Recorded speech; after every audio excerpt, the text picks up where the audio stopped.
5 minutes.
J. Trump for President of the United States.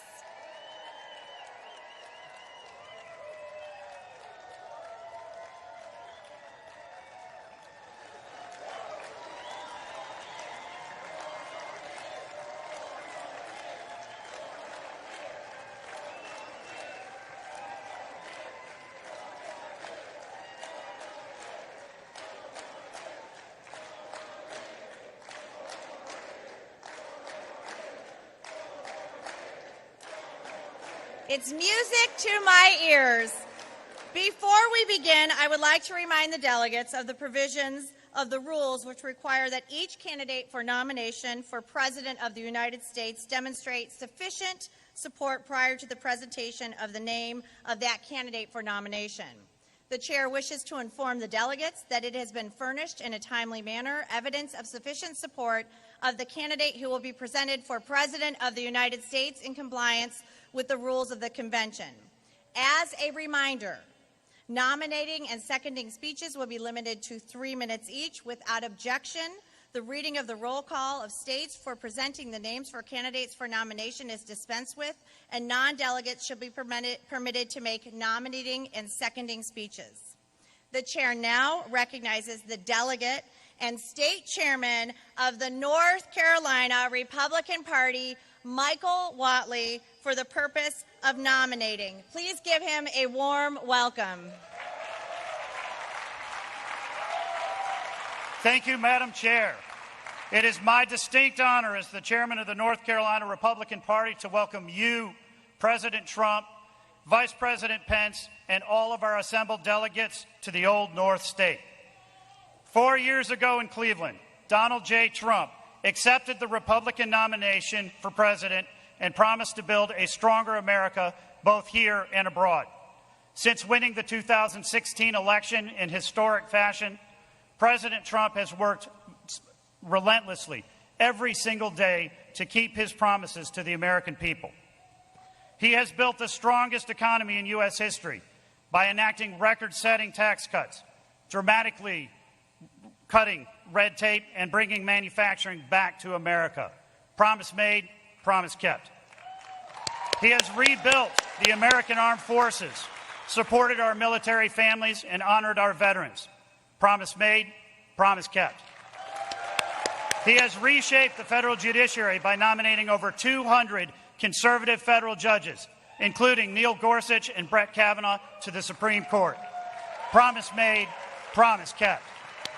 And he has put America first by standing up to China and negotiating treaties like the USMCA and Phase 1 China trade deal, which treat American farmers, manufacturers, and small businesses fairly. Promise made, promise kept. I would submit to this convention that no president has done more for the American people in his first 4 years than President Donald J. Trump.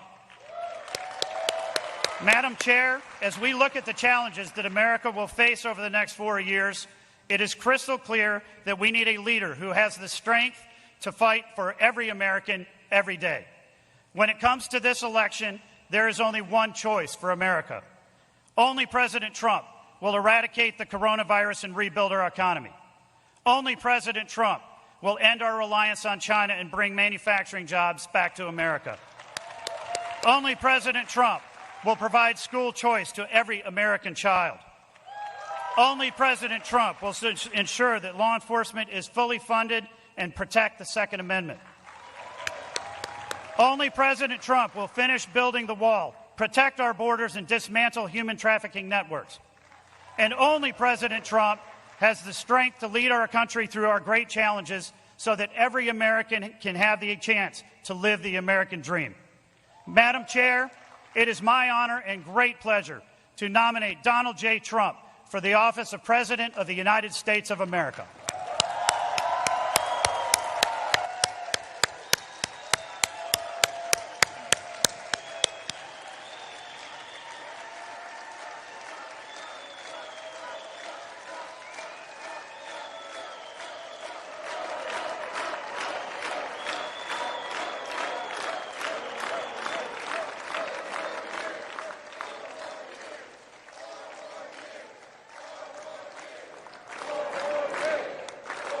The chair now recognizes the delegate and state chairman from the president's home state of Florida, Joe Gruters.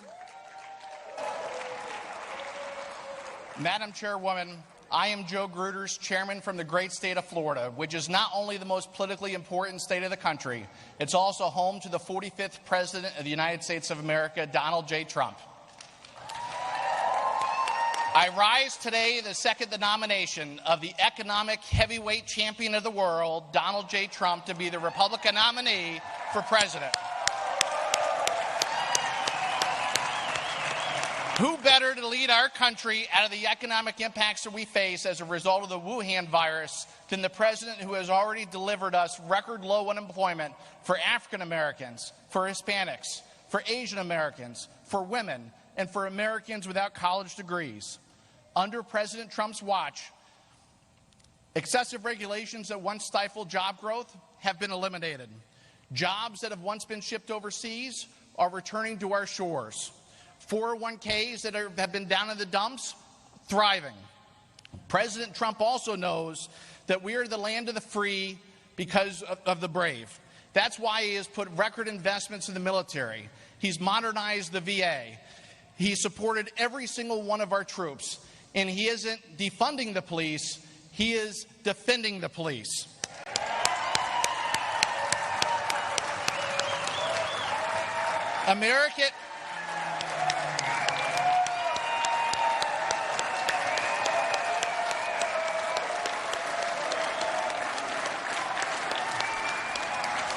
Americans want to be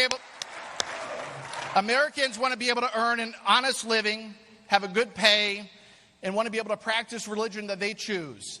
They want to go to school without being indoctrinated. They respect the flag and our founding fathers. They want an operator at the other end of that 911 call. They want jobs, not mobs. They want sanity, not leftist insanity. And they want American first policies, not American last policies. They want American pride, not American shame. And they want American hope, not American decline. And because of his pro-American agenda and his love for America as we know it, it is an honor for me and for America's benefit that I second the nomination of Donald J. Trump for a second term to the office of President of the United States of America.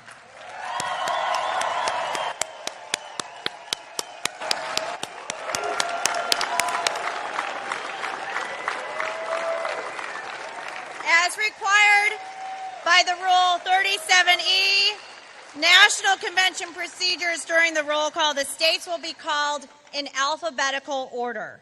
Without objection, the state of Florida may cast its vote out of order. During the roll call, the chairs of each respective delegation or their designee will announce the vote of each state. During the roll call of the states, the secretary will announce each state, its total number of available votes, and the number of votes bound to each candidate. As required by Rule 37C, no delegation will be recognized to change its vote until all delegations who have passed have been given a second opportunity to vote. Without objection, non-delegates shall be permitted to announce the vote for a state delegation. Additionally, the chair would like to remind all delegates that the secretary is required under Robert's Rules of Order, newly revised, and the rules of the Republican Party to announce and record delegates' votes in accordance with the obligations under Rule 16 of the rules of the Republican Party, state law, or state party rule to reflect the voters' preferences in each state. The official results from each state are those announced by the secretary. The chair wishes to announce that if a delegate requests a poll to be taken of their delegation under Rule 37, the secretary will send representatives of the convention to supervise the polling of the delegation. After the poll is completed, the results will be delivered to the secretary, and the secretary shall announce the result at the end of the roll call of states in accordance with Rule 37E National Convention procedures. Lastly, I wish to remind our delegates that maintaining order during the roll is extremely important. If the convention is not in order, it is difficult for the secretary or presiding officer to hear the vote announcement or otherwise acknowledge delegates seeking recognition. Now, delegates, let us commence with the call of the roll call of the states. Please welcome back to the stage Secretary of the Convention, Vicki Drummond.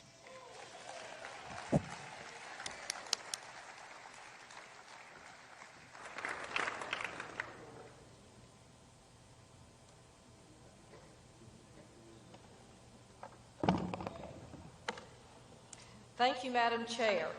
We will now begin the roll call of the states. First up, Alabama. Alabama, 50 delegates with the following bound delegates. 50, President Donald Trump.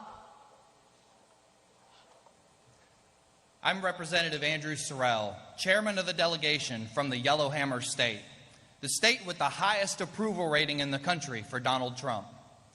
Home of the Crimson Tide, the Auburn Tigers, and Trump-endorsed coach Tommy Tuberville, who we plan to send to Washington, D.C. this November to take back our Senate seat from our caretaker Democrat senator. From the music of Muscle Shoals to the shipbuilding of Mobile and the white sandy beaches of the Gulf Coast. From the rockets and defense industry of Huntsville to the auto manufacturing of Montgomery and Tuscaloosa, this state strongly supports our president and his policies. Alabama's motto is, "We dare defend our rights." This president has defended our borders, defended our religious liberty, cut our taxes, and repealed the Obamacare individual mandate. Today, it is my honor to announce that Alabama has unanimously cast its 50 delegates' votes for President Donald J. Trump.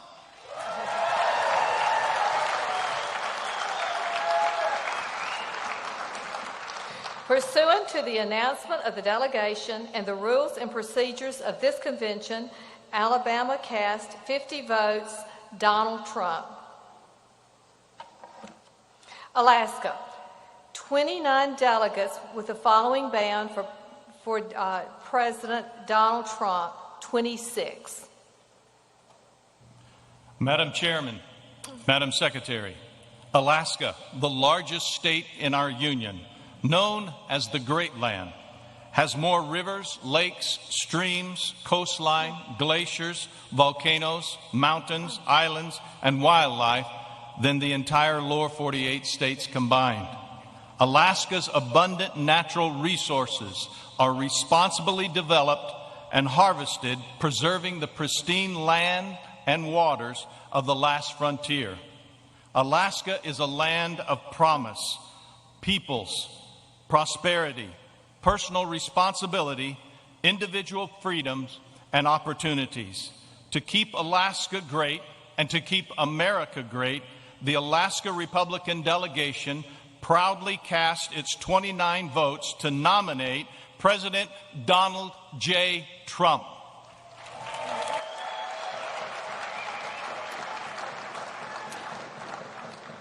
Pursuant to the announcement of the delegation and the rules and procedures of this convention, Alaska, 29 votes, President Donald Trump.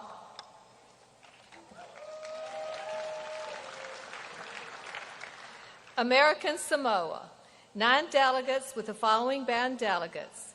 9 for President Trump. Talofa from the territory of American Samoa, where we produce more NFL football players and military members than anywhere in the United States. Madam Secretary, the territory of American Samoa is proud to cast all of our 9 votes for our awesome and fearless President Donald J. Trump. Fafatai.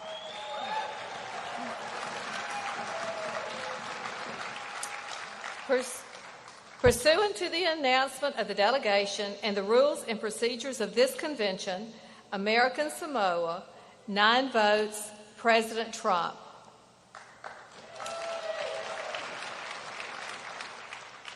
Arizona, 50 delegates with the following bound delegates.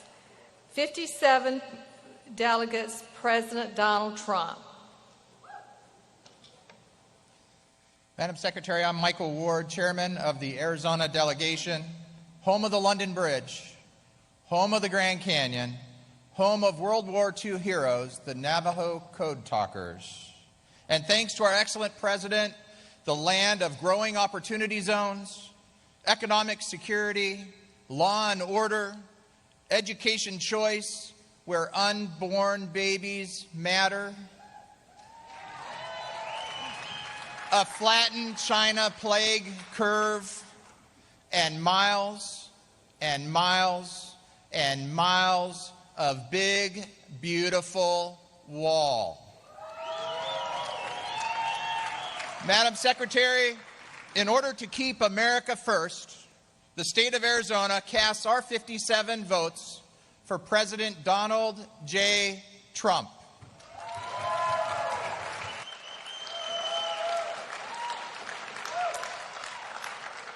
Pursuant to the announcement of the delegation and the rules and procedures of this convention, Arizona, 57 votes, President Donald Trump.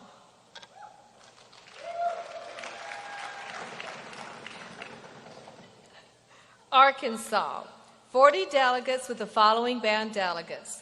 40 delegates, President Donald Trump. Madam Secretary, Arkansas, the natural state, the reddest state not only in the South, but in the entire nation. The home of Johnny Cash, of country music fame, civil rights leader to the Little Rock Nine, both of whom will be memorialized in the U.S. Capitol. The #1 producer of rice, 49% of the nation's rice is raised by Arkansas farmers. The world shops at Arkansas-based Walmart and dines on Tyson Foods. As Arkansas and travelers flood to the national Buffalo River on a daily basis, they also dig for diamonds at the nation's only diamond mine. Arkansas, the state that gave Donald J. Trump a 30% margin of victory over former resident Crooked Hillary, and will do so again over the radical Democratic ticket that has emerged out of the D.C. swamp. Arkansas proudly cast its 40 votes for Donald J. Trump.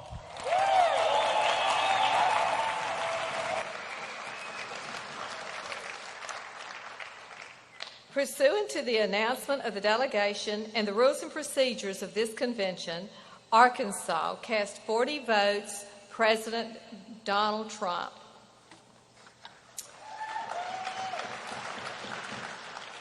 California, 172 delegates with the following bound delegates. 172, President Trump. On behalf of House Republican leader Congressman Kevin McCarthy, our National Committeewoman, Harmeet Dillon, our National Committeeman, Sean Steele, and over 5 million registered Republicans from Siskiyou County down to San Diego and everywhere in between. I am California Republican Party Chairwoman Jessica Milan Patterson. We, as a state, want to bring forth our delegates, 172, for Donald Trump.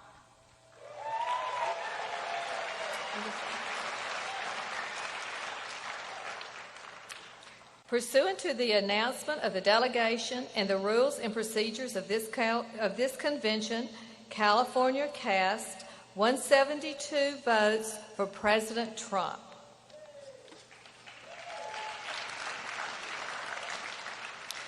Colorado, 37 delegates with the following bound delegates. 37, President Trump.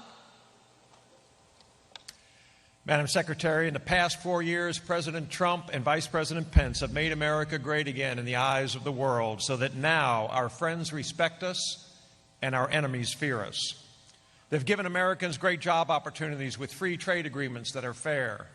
They've appointed justices and judges who interpret the law and don't legislate from the bench. They've created the greatest economic expansion in decades that lifted all Americans, that protected us from a worldwide pandemic, They've enacted tax cuts because Americans spend their money more wisely than the government. The great state of Colorado, home of U.S. Senator Cory Gardner, headquarters to the Bureau of Land Management and the United States Space Command, proudly cast all 37 votes to keep America great again for President Donald Trump and Vice President Mike Pence.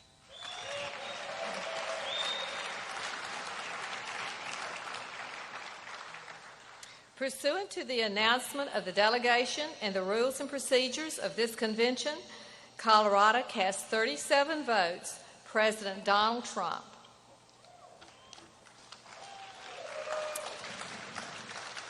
Connecticut. Connecticut, 28 delegates with the following bound delegates. 28, President Donald Trump. Madam Secretary, I am Leora Levy, National Committee Woman from Connecticut. Connecticut, the nutmeg state, the Constitution state, and the arsenal of democracy. Also home to the champion Huskies women's and men's basketball teams.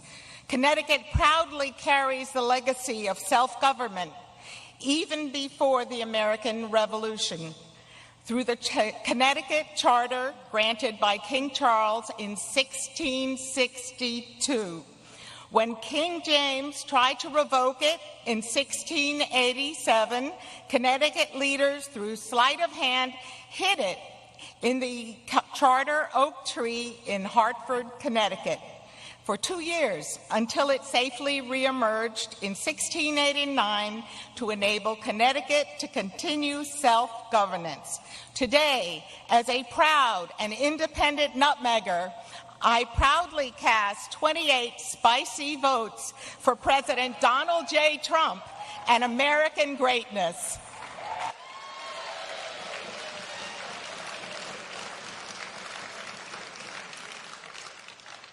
Pursuant to the announcement of the delegation and the rules and procedures of this convention, Connecticut cast 28 votes, Donald Trump.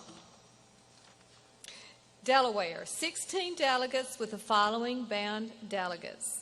16, President Trump. Madam Secretary, it was a dark and stormy night, July 1, 1776, when Caesar Rodney rode his horse from Dover to Philadelphia to break the tie that was preventing the colonies from declaring independence. 2 days later, the Declaration was signed. On December 7, 1787, Delaware became the first state to ratify the United States Constitution. From Delaware, the great state, the first state, from that great beginning, the greatness that will be ours in the future, we nominate President Donald J. Trump and cast all 16 of our delegate votes for Donald J. Trump.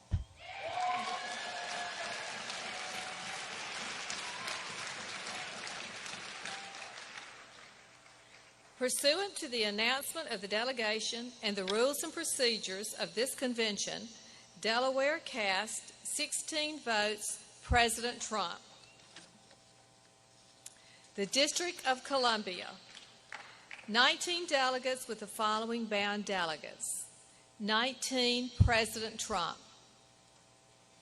Madam Secretary, in 1855, the Washington, D.C. Republican Party was founded on principles of abolition of slavery and promotion of liberty.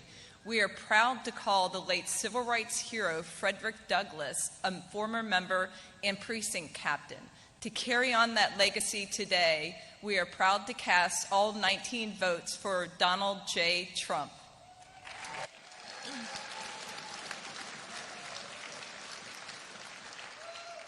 Pursuant to the announcement of the delegation and the rules and procedures of this convention, the District of Columbia cast 19 votes, President Trump. Georgia, 76 delegates with the following bound delegates. 76 delegates, President Trump. Madam Secretary, from the Golden Isles to the top of Lookout Mountain, the great state of Georgia, home to Governor Brian Kemp and our senior United States Senator David Perdue, is proud to cast every single one of its 76 votes for the renomination of President Donald J. Trump.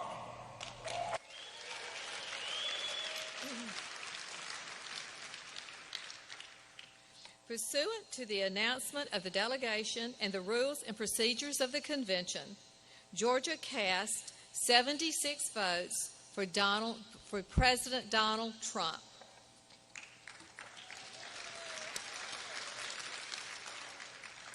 Guam, 9 delegates with the following bound delegates. 9 votes, President Trump. Madam Secretary, a warm half a day from the U.S. territory of Guam, homeland of the Chamorro people, Tanoy Manchamorro, where all are welcome regardless of your race, creed, and national origin. We would like to express our sincere gratitude, Sijus Maase, to President Donald Trump for making sure that the people of Guam are treated as equal members of our great nation, especially with the federal relief that has been provided to the territory during this global pandemic. Sujus Masi, President Trump, in providing closure to the Chamorro people that suffered horrible atrocities during the 3 years Japanese occupation of our island during World War II. We raise our voices and pray to Our Lady of Camelin, Santa Maria Camelin, the patron saint of our island, to bless President Donald Trump and bless President Mike Pence in this upcoming election. Madam Secretary, the territory of Guam is proud to cast its 9 votes for President Donald J. Trump.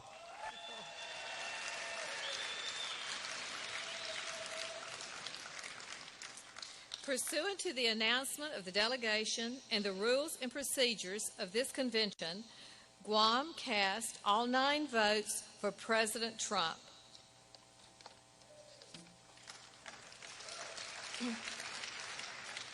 Hawaii,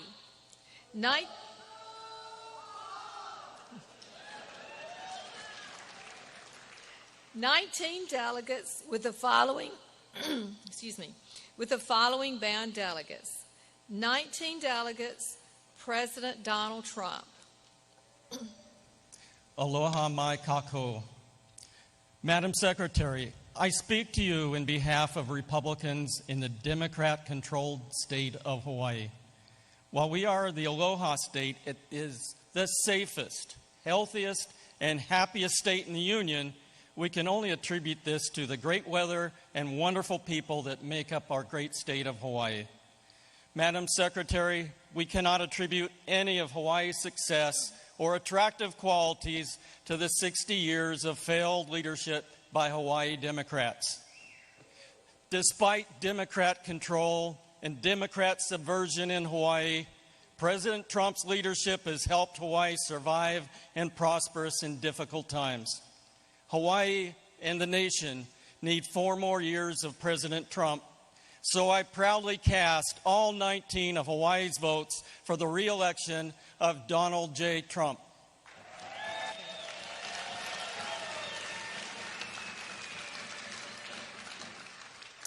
Pursuant to the announcement of the delegation and the rules and procedures of this convention, Hawaii cast 19 votes for President Trump.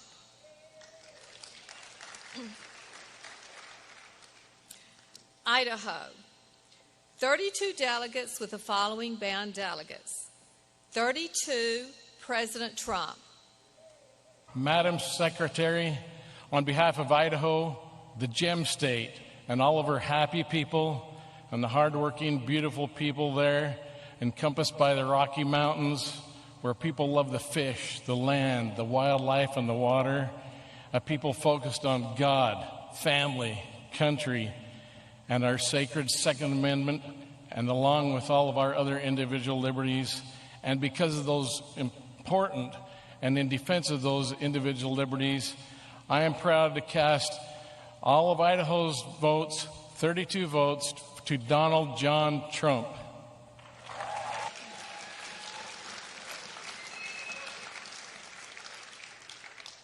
Pursuant to the announcement of the delegation and the rules and procedures of this convention, Idaho cast 32 votes for President Trump.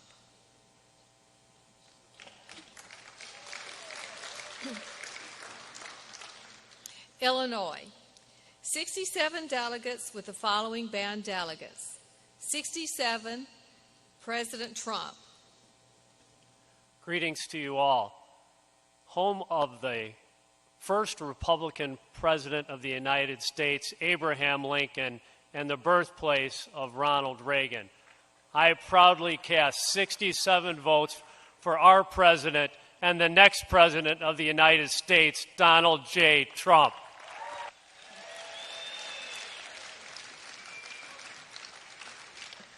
Pursuant to the announcement of the delegation and the rules and the procedures of this convention, Illinois cast 67 votes for President Trump. Indiana.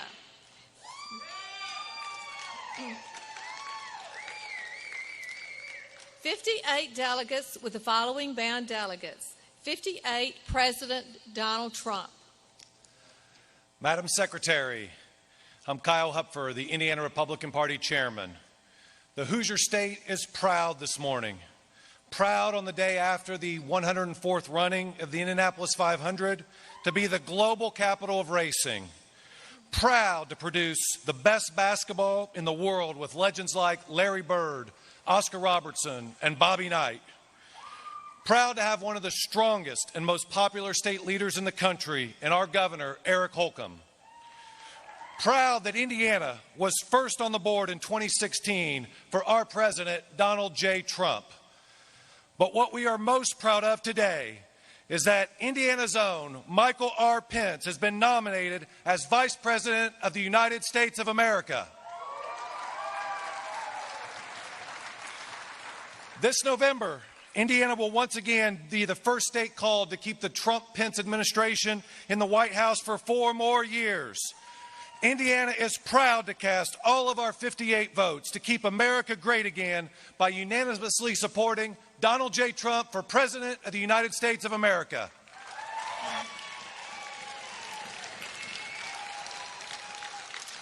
Pursuant to the announcement of the delegation and the rules and the regulation of this convention, Indiana cast 58 votes, President Trump.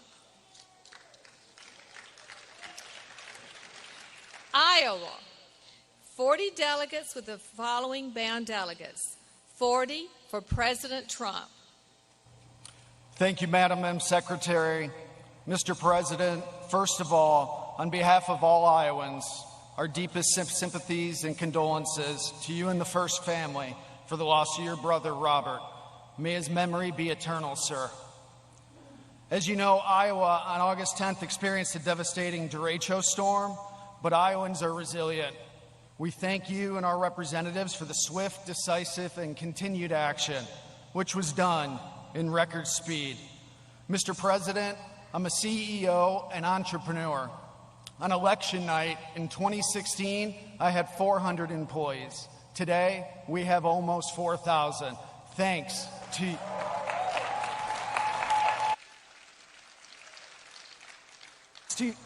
your explosive economic policies. In short, sir, you're crushing it.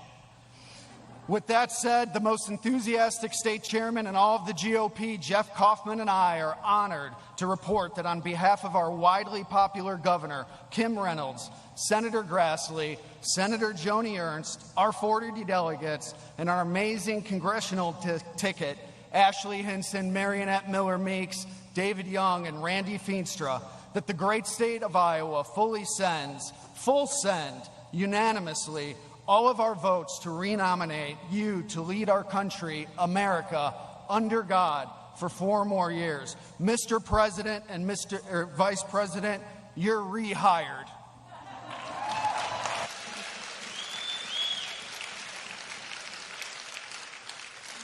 Pursuant to the announcement of the delegation and the rules and the procedures of this convention, Iowa cast 40 votes, President Trump. Kansas, 39 delegates with the following bound delegates. 39, President Trump. Madam Secretary, on behalf of the great state of Kansas, the wheat state, where, as our great country is celebrating the centennial of women's right to vote, in Kansas, we celebrate that Kansas Republicans were electing Republican women to office before there was a 19th Amendment. On behalf of our farmers and our ranchers who feed the world and produce the most wheat of any state in our country, on behalf of those that participate in the air capital, Kansas, and where aviation pioneer Amelia Earhart was a resident. Thank you, President Trump, for making America great and making Kansas great. Madam Secretary, Kansas is proud to cast its vote, all 39 votes, for President Donald J. Trump.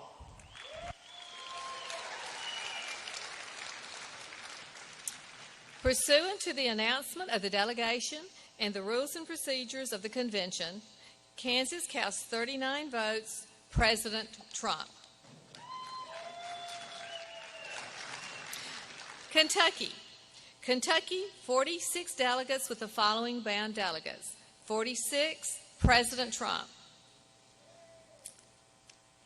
I am Casey Crosby, the National Committee Woman from the state of Kentucky. Madam Secretary, the Commonwealth of Kentucky is proud to call him our own. We will re-elect the United States Senator from Kentucky, our leader, Mitch McConnell. Together, President Trump and Mitch McConnell have completely transformed the judicial system. Just imagine what they can do in another term. So it is with great pride from the state that is known for the best bourbon in the world and the fastest horses that we are proud to cast all 46 votes for Donald J. Trump.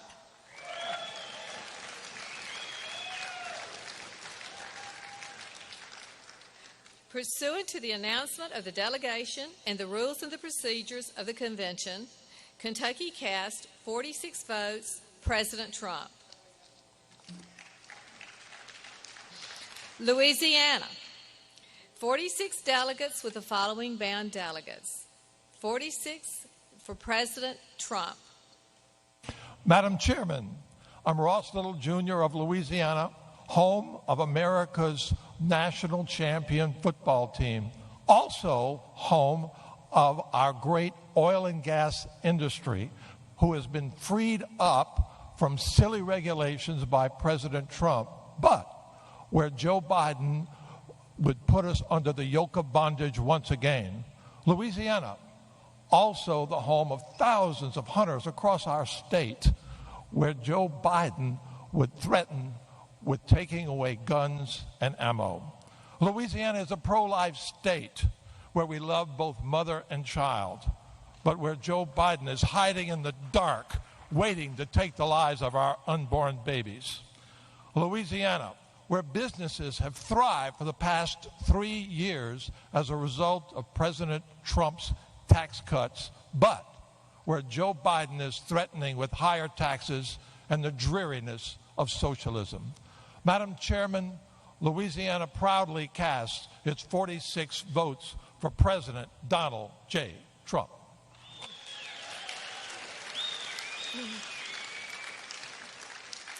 Pursuant to the announcement of this delegation and the rules and procedures of the convention, Louisiana cast 46 votes, President Trump.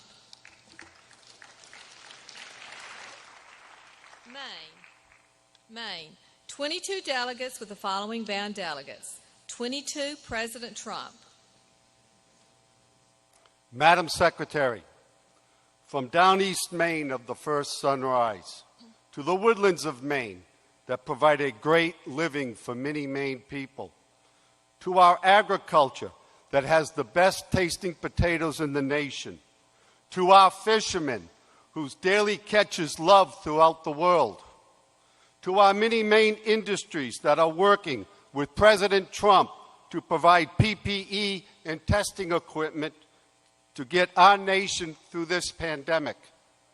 For Susan Collins a senator, a true native Mainer, who has and always will be supportive of Maine businesses. As chairman, I, Jonathan Kinney, proudly cast 22 Maine votes for President Donald J. Trump. Pursuant to the announcement of the delegation and the rules and procedures of this convention, Maine cast 22 votes for President Donald Trump. Maryland, 38 delegates with the following bound delegates. 38, President Trump. I'm David Bossie, chairman of the Maryland delegation.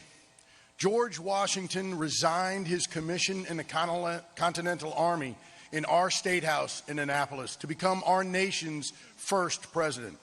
And Maryland is home to Brookville, which served as the capital of the United States in 1814 for a day when the British Army was burning the White House.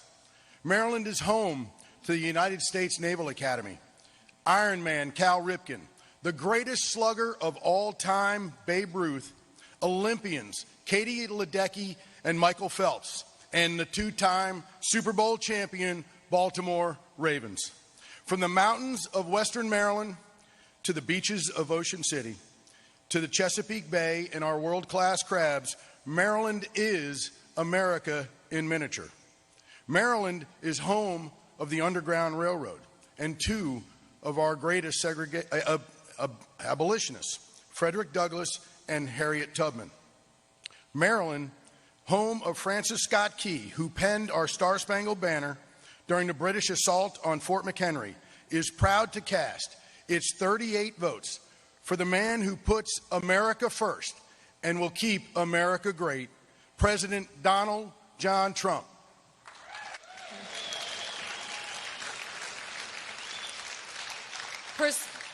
Pursuant to the announcement of the delegation and the rules and the procedures of this convention, Maryland cast 38 votes, President Trump.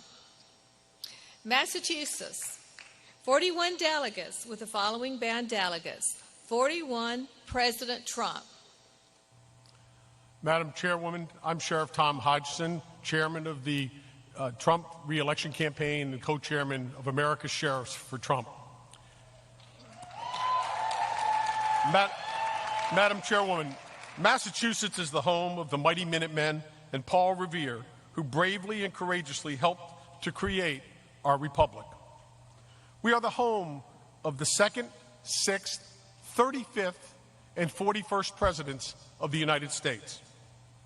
And we are the home of a long history of patriots like Samuel Adams and Benjamin Franklin, who acted to preserve our liberties and our Constitution of the United States. Madam Secretary, in keeping with our long history of patriots defending and preserving our liberties and our Constitution, Massachusetts proudly and enthusiastically casts our 41 votes for one of the greatest patriots in the history of this nation, our President, Donald Trump.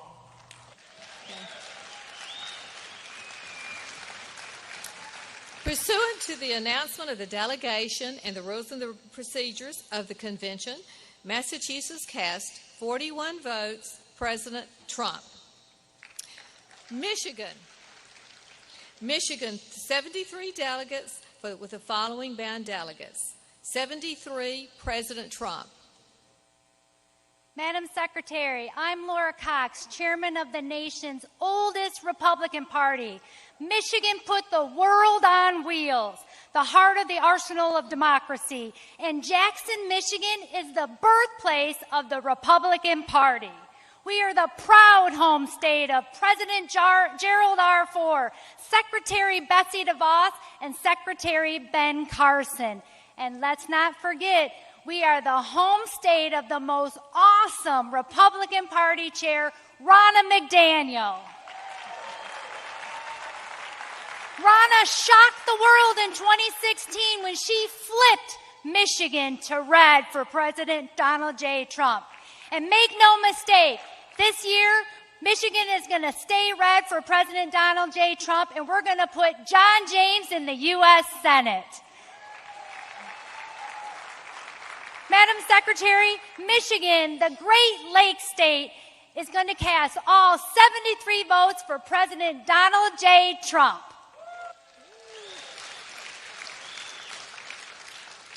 Pursuant to the announcement of the delegation and the rules and the procedures of this convention, Michigan cast 73 votes for President Trump. Minnesota, 39 delegates with the following bound delegates. 39, President Trump. Hello, I'm Mike Lindell, and I'm chairman of the Minnesota delegation. I was born and raised in Minnesota, and we grew up with God, we grew up with family values and our 10,000 lakes and a lot of traditional moral values. But Minnesota has been blue since 1972. This actually made us in Minnesota feel like the song Bluer Than Blue, very sad. This year, the terrible Democratic leadership in Minnesota made some of the worst decisions in history.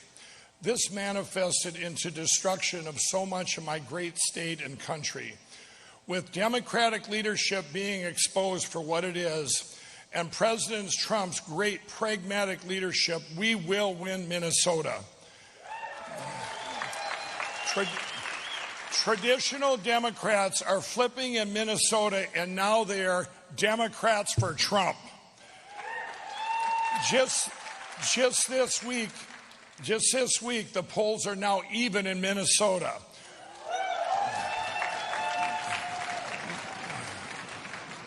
We are one nation under God, and I am proud to give all 39 Minnesota delegates to the greatest president ever.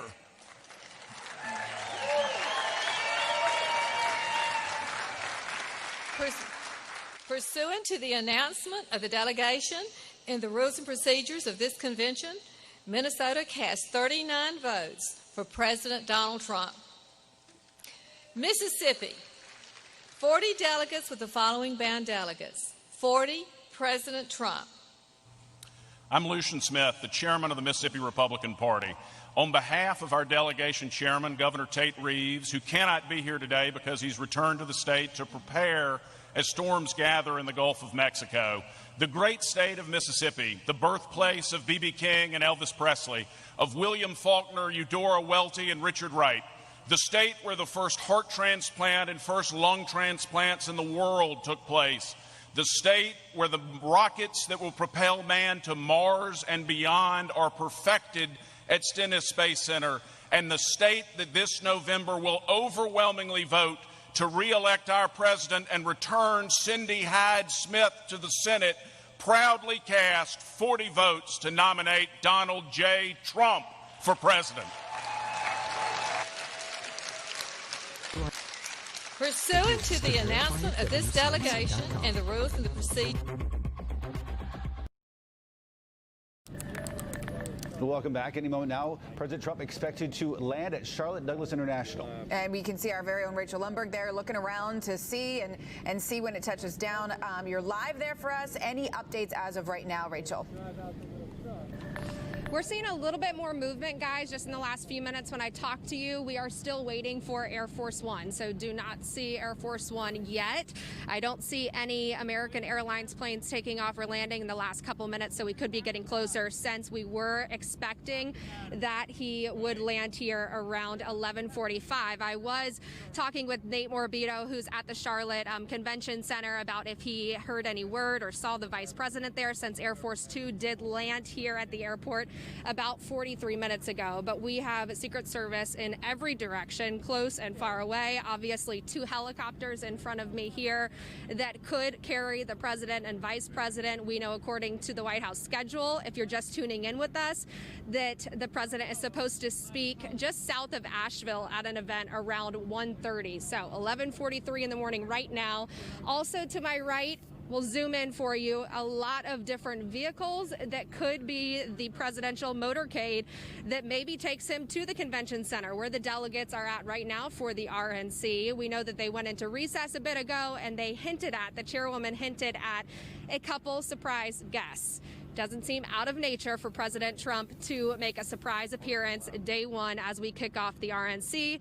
But just stand by, guys, because we could be about a minute away from the landing of Air Force One. So just so everyone at home knows, this is one of those things you were told that it's going to happen at a certain time, and you just really have to wait because schedule is basically tentative. When you're the president, you can come and go as you please. Part of the many perks, right? Part of the many perks. You get to fly on a big, nice plane, and you arrive when you arrive. Scheduled to arrive at 11:45. So what? It's 11:44, 51 seconds. Typically, what would you say, Ben? It arrives typically on time, give or take 10 minutes or so, right? A lot of that is largely dependent on the president. I mean, Bill Clinton was famous for being late to everything. George W. Bush was much more prompt in his timing. So it really depends on the president at the time. And, right. But of course, they have all the resources anybody would ever want to sort of get anywhere they need to go. Of course, once he does land here or anywhere he lands, the perks of the presidential motorcade is no traffic lights. Very true. You just get to go. You go right through it. And the question is, it still remains, will President Trump go to Uptown, to the convention center? Yep. Do you see something, Rachel? And Carolyn and Ben, yeah, if you guys want to tune in real quick, we just heard from an official that we have about a 10-minute warning. So like you said, and last time I covered the president landing here, it was about 10 minutes late. So we could be looking at an 11:55 arrival time of Air Force One and the president. So Rachel, while you are there monitoring everything happening there, let's go to Nate Morabito, back out to Nate, who is at the convention center right now in Uptown. And so the question is, will he or won't he? Yeah, that's right. Evidently where Nate is at right now, and maybe we lost his... Did we lose him again? Okay, this is his location. And Nate, so we understand... NBC's reporting that the vice... Yes, you're right. You're live right now, Nate. Go ahead, Ben. Yeah, I was just going to tell you that here in the last 25 minutes, the law enforcement, the armed guards really significantly beefed up their security here on both sides of this street. And you can't see it behind these trees, but they're actually spotters on top of the roof, which to me was an early indicator that maybe we would get the vice president and perhaps the president today as well. We want to jump in real quick, Nate. We're going to get back to Rachel. Sorry, this is a fluid event, and it looks like Air Force One could be landing right now. Yes, live pictures right now as it just literally just moments from touching down here in the Queen City for what will be the president's just latest trip here. He was here in Charlotte just back in early March before the pandemic really took off. Spoke over in East Charlotte. You're looking live pictures right now as the president makes his return to the Queen City. And if you've never seen this plane in person, which most people have, this thing is big. Huge. It is. It's not your average plane, obviously, carrying the President of the United States. Rachel Lundberg is there covering it for us. Rachel, last time you covered it, clearly we were not in a pandemic. This a very different situation. You don't see any people on the side there waiting to greet the President or waiting for the President, rather, to greet them, shaking hands, the whole thing, because we live in the pandemic right now. So it's a very different scene, Rachel. I'm not sure if her microphone's turned on. Mentioned that even while he was on Air Force One and what is a relatively quick flight from Washington, D.C., he's been tweeting about the roll call of states, which got underway this morning. Can you hear me? Rachel Lundberg, we can hear. Yeah, we can hear you, Rachel. If you can hear us. Also tweeting about the post office hearings that are happening today on Capitol Hill. So the president trying to juggle several things at a time between tweeting, keeping up with the inner workings of D.C., and also focused on being renominated the nominee of his party. So we also should note that after this in Charlotte, this question mark of what the schedule will be like when he is here in the Queen City, but coming to Charlotte from D.C., then leaving really very quickly from Charlotte to Asheville. And you're right, Ben, he has been in North Carolina quite a bit.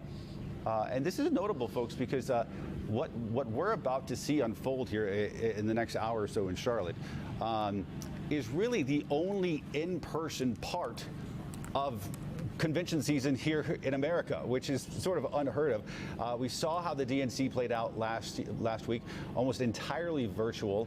And then this week, what's happening this morning in our city is really the only in-person portion. After this, it's going to head up to D.C., where they're going to do most of the speeches at an auditorium within walking distance of the White House.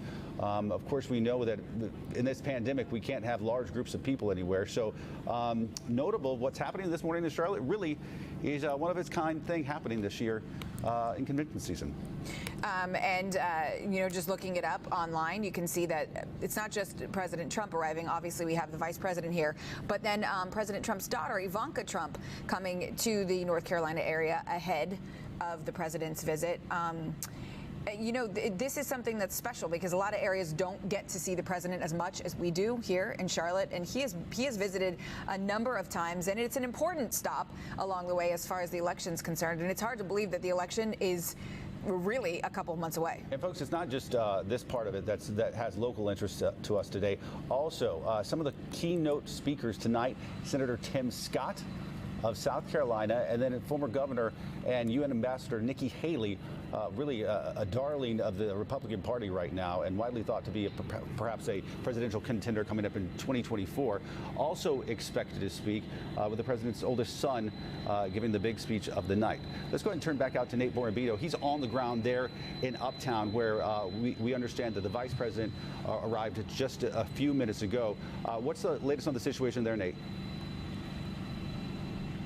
Yeah, you know, I was about to say earlier that the convention center is really quite big, and so we're only outside one entrance of it. That's where the ballroom is, but there's a main entrance over there on College Street where the vice president could have easily come in. And I did want to point out that the last time the president came, I was actually at the airport when Air Force One landed, and he was out there, you know, close to people. There was a crowd out there in the audience. He went to Bojangles Coliseum for a massive speech that night. And let's imagine that if he does show up here, what that's going to look like for him. This is a man who, back in May, went at it with the governor of North Carolina about wanting an in-person, you know, convention here in Charlotte with tens of thousands of people, and he's going to walk into a room, if he is coming here, 400 people or less, and those people are supposed to be socially distanced. They're supposed to be wearing a mask. They're supposed to be, you know, taking the COVID-19 pandemic seriously. So if that happens, this is not what the president wanted so many months ago. But, you know, of course, a few weeks ago, he said he would be in Charlotte, you know, for the convention on this day. And he is in Charlotte. He's at the airport, right? And so it'll be interesting to see. You know, the idea is that earlier, GOP chairwoman Ronna McDaniel kind of slowed the next step, the roll call, down with the idea that there may be some special guests coming in. And so we knew then at least Vice President Mike Pence would be coming in most likely. And now we're looking at potentially the president as well. And, you know, we do have law enforcement that are armed, they're heavily armed, that haven't been out here all day. And this perimeter, the Secret Service, yeah, they're going to be in charge of this convention, no matter if it's big or small.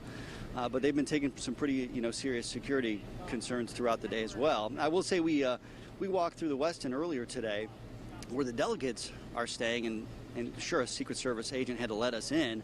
But beyond that, there wasn't a ton of, you know, eyes on us as we walked about and could see kind of, you know, where they would eat. You know, they could pick up a meal maybe before they left for the day.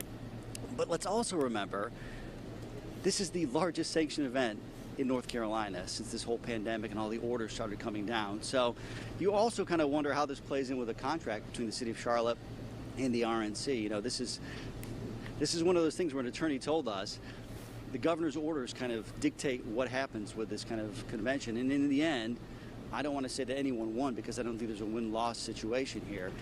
The convention's happening here. The technical business part, which really for the first hour, aside from a prayer and, you know, the Star Spangled Banner, was relatively boring technical things. But the prayer at the very beginning I thought was interesting, because the thought was that Mike Pence and President Donald Trump both kind of connect with the values of the founding fathers of this country, and they feel like this GOP is now unified behind the president. I just see another officer pulling up too, so it kind of makes you wonder if he's just coming over to take a look or what here. So we'll keep monitoring. You got any questions, guys? No, but I do think you bring up a valid point when you talk about the sort of soap opera that this has been, trying to hold this convention in a pandemic. I mean, you go back to May, the president was tweeting the governor of North Carolina, putting pressure on him publicly to hold a convention. Of course, we know that our governor pushed back, and for those of you who might not have followed the daily back and forth, at one point this thing went to Jacksonville, Florida for a hot minute, only to be brought back here to Charlotte. And today we're all watching what will be a very different convention than what any of our city leaders had planned. So let's go to Rachel Lundberg, who is there watching Air Force One. The president should be getting off at any moment now, Rachel. That is right, guys. I know it's a bit loud, so bear with us, but it's for Air Force One to land and pull around here. I do want to say, if you can hear me, a lot of the black Suburbans that were parked are no longer there, so they could be lined up to the side of this building. Obviously, the big question is if the president will head to the Charlotte Convention Center, where Nate is right now. So as soon as they get parked and open these doors, we will see what direction he goes. A couple black Suburbans following him. Another thing I want to point out, Air Force Two is not anywhere to be seen, so the vice president is not following behind the president, which could also mean that maybe he is already at the convention center. We can confirm that he is at the convention center. Pence is there, possibly one of two special guests for the delegates that were in recess just a bit ago. So it looks like they are walking toward Air Force One to get things ready for the president to get off here at the North Carolina Air National Guard. Another thing that I want to mention, you can see, hey Willie, let's point over to Hunter Sines and Mike Pence. This is our WCNC Charlotte and photographer walk. WCNC Charlotte is exclusively the only local TV station that is doing that right now. So that is a very special and unique perspective that only we are going to get. So we will continue to keep everybody posted as to what Hunter and Mike are going to be able to do, interview, speak with. Hopefully, the president. We should say that there is some historical meaning behind what we're about to see, or what we think we're about to see. In a normal year, usually when the roll call happens, a president and vice president are usually there to at least witness it, to see it, and an attempt to make this year as normal as possible and as traditional as possible. The thinking here, and the reason why Nate referred to it earlier, why they slowed down the roll call, would be that, per se, if they wanted to do it, have the president and vice president here when they are officially, formally nominated to their party. So yes, that they could then accept the nomination. And as we are watching, waiting for President Trump to get off of Air Force One and make his way down those stairs that you're seeing right there, we do know, again, just want to mention that Vice President Mike Pence is speaking right now. You can see right there. Think of all we've done. Let's listen into what he's saying at the convention center in Uptown Charlotte. Revive this economy through cutting taxes, rolling back regulations, unleashing American energy, and fighting for free and fair trade. And after years of budget cuts, this president rebuilt our military. We restored the arsenal of democracy, and we're once again giving our soldiers, sailors, airmen, Marines, and Space Force the resources that they need to defend this nation every day.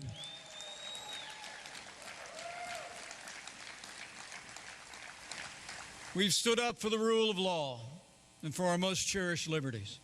This president has seen, with your support, more than 200 men and women confirmed to our federal courts at every level, and they are all conservatives who will uphold the God-given liberties enshrined in our Constitution, like the freedom of religion, the freedom of speech, and the Second Amendment right to keep and bear arms.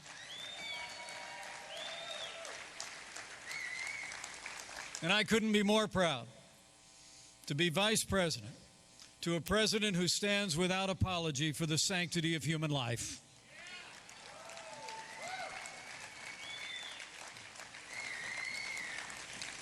But today is about 4 more years. This week we will take our case to the American people. And we certainly heard the Democrats' case last week. It's remarkable to think. And you understand, when you listen carefully to their agenda, Beyond the platitudes and the attitude, you hear an agenda.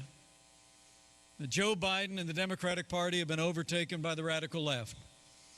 Their agenda is higher taxes, socialized medicine, open borders, abortion on demand, and cutting funding to the men and women who serve in law enforcement at every level. Well, we're going to take our case to the American people. It's a case of lower taxes, free market economics, secure borders, right to life, and we're going to make it clear that this president, this vice president, and this party will always stand with the men and women who serve on the thin blue line of law enforcement. You are listening to the vice president speak to a group of about 336 delegates at the Charlotte Convention Center right now as we watch live pictures as any moment the president, just miles away from where the vice president is, the president expects to step off Air Force One. Now, this is coming right after the Democrats held their convention, again, all virtual. And Ben, you mentioned it before, but this will be really the only day where things are happening in one spot. And after this, it's going all virtual. So we're going to hear from people who are all over the country stumping for the president, because this really does mark one of the milestones in the election. By the way, election just 70 days away from today. So this is a very important election stop for the president, and we are awaiting him to come off that plane. You know, we said 11:55. It's about 10 minutes past the scheduled time. But again, when you're the president, you can take your time. I want to chime in and just explain for folks at home who he's going to be speaking to and who the vice president on the left-hand side of your screen is speaking to. When it comes to the Republican National Convention, and each convention is a little bit different, but when it comes to the RNC, 6 delegates from every state, as well as our territories, come to a city, this time it's Charlotte, and vote and officially do the business of not only nominating the president, but also picking a party platform. So the vice president is now speaking to those people, 336 of them right now, with about 40, 50 convention staff there as well. And one would assume that President Trump will be doing the same. When I mention party platform, this is usually the place, aside from nominating, this is where the parties decide, hey, you know what, folks, these things are going to be our priorities in the upcoming campaign season. That being decided here in Charlotte.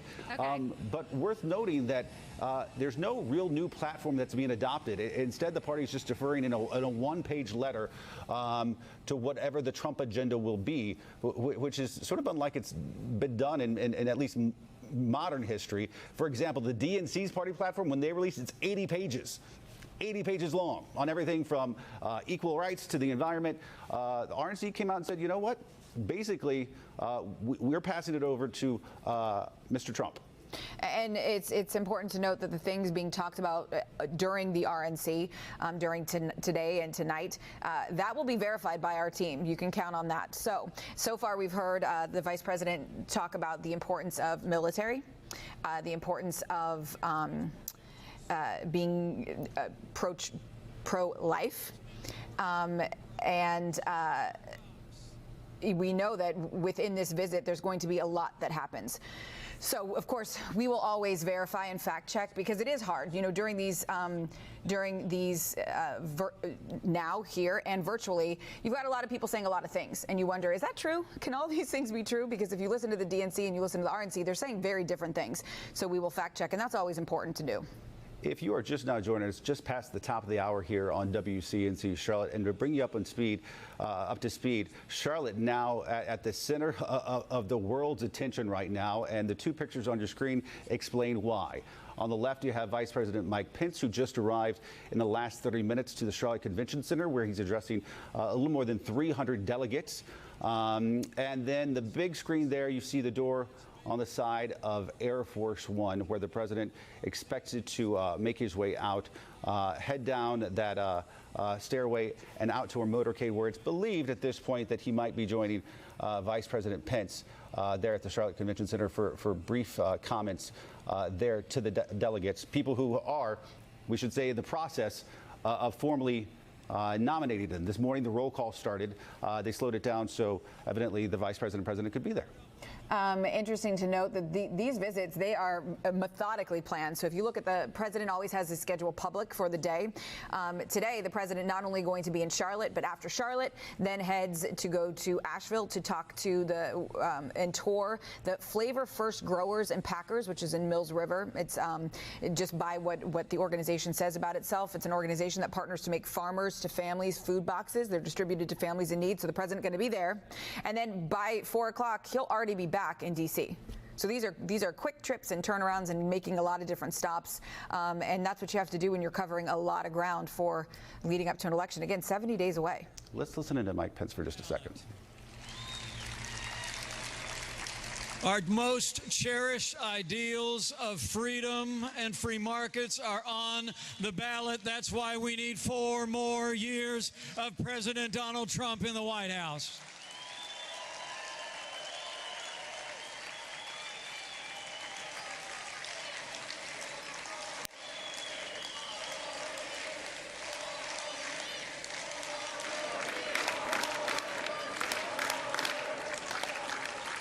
So I'm going to slip away because I have a feeling somebody else will be here before too long. And as I said, I'll have more to say about the action that you took today come Wednesday night at Fort McHenry. But I mean to tell you, it's the greatest honor of my life to be your vice president. And I'm going to work my heart out to be your vice president for 4 more years.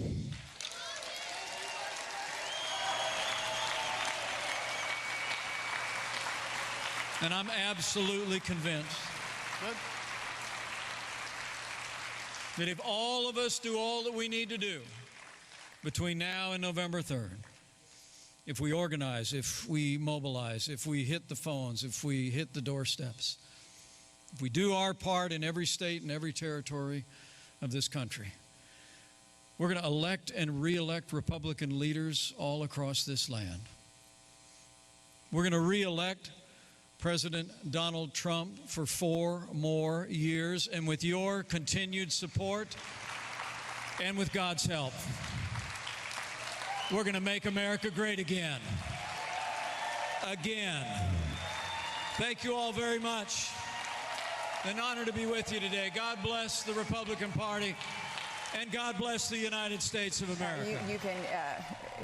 You heard the vice president there hinting at the arrival of another special guest, presumably the president. We're still waiting to see him walk out of that door of Air Force One and down those steps to then get in a motorcade to take him to Uptown Charlotte to the convention center. And again, Ben, you mentioned there's no stoplights when you're the president. So probably the arrival, if he got off there, would be within 10 minutes, but still waiting to see. The vice president's speech right there could be considered perhaps the first unofficial speech of the Republican National Convention. Given their impromptu fashion, delegates gathered at the Charlotte Convention Center. It starts what will be a day themed by the RNC as Land of Promise. Each of the nights has a different theme. Tomorrow, Land of Opportunity, Land of Heroes, and then finally on Thursday night, that's the big night that the president will give his acceptance speech in D.C. That is Land of Greatness.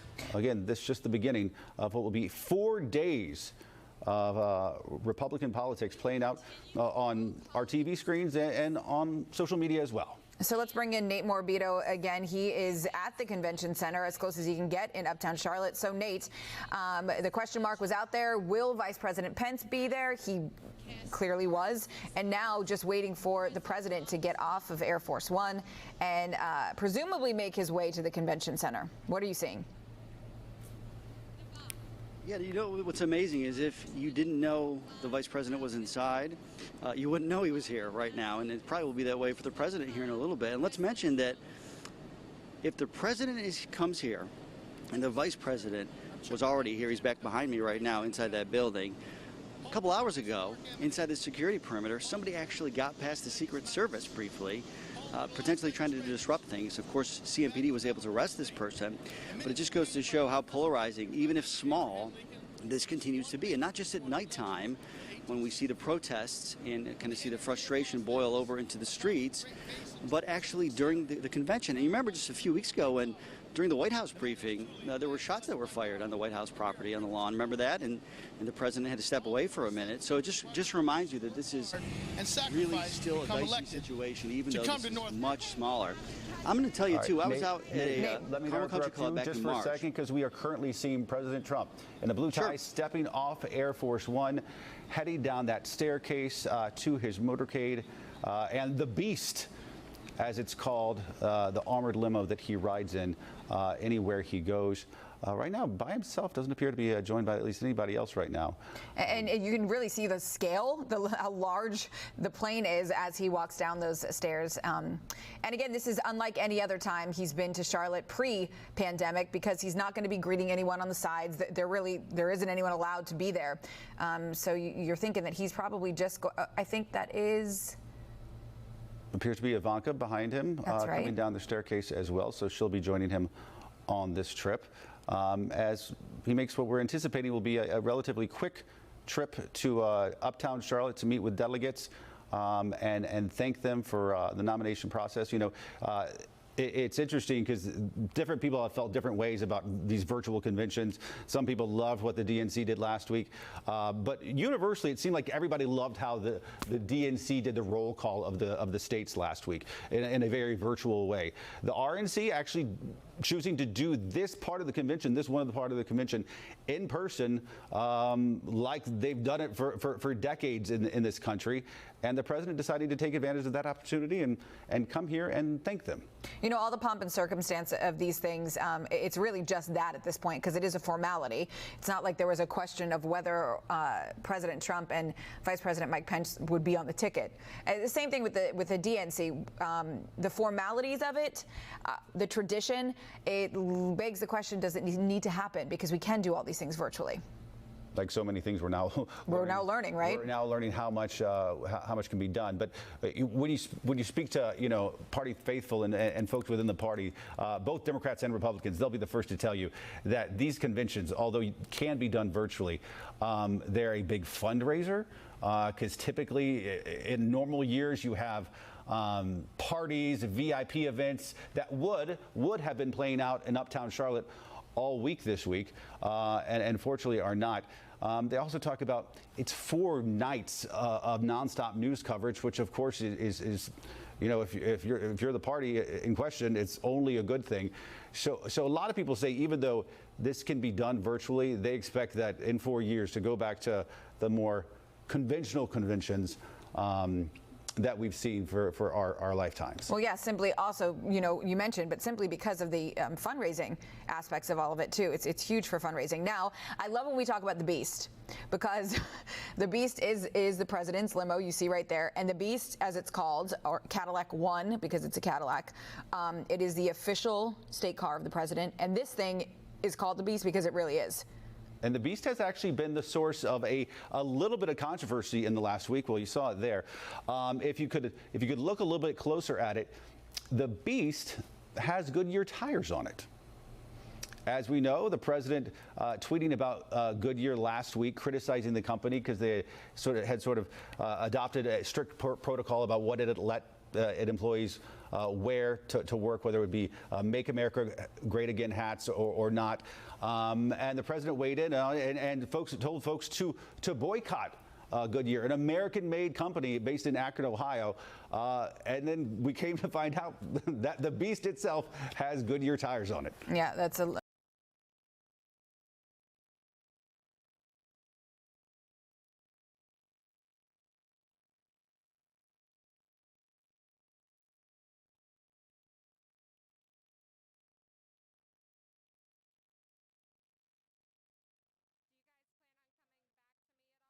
Unending vistas, a land where faith, freedom, and family dominate our values.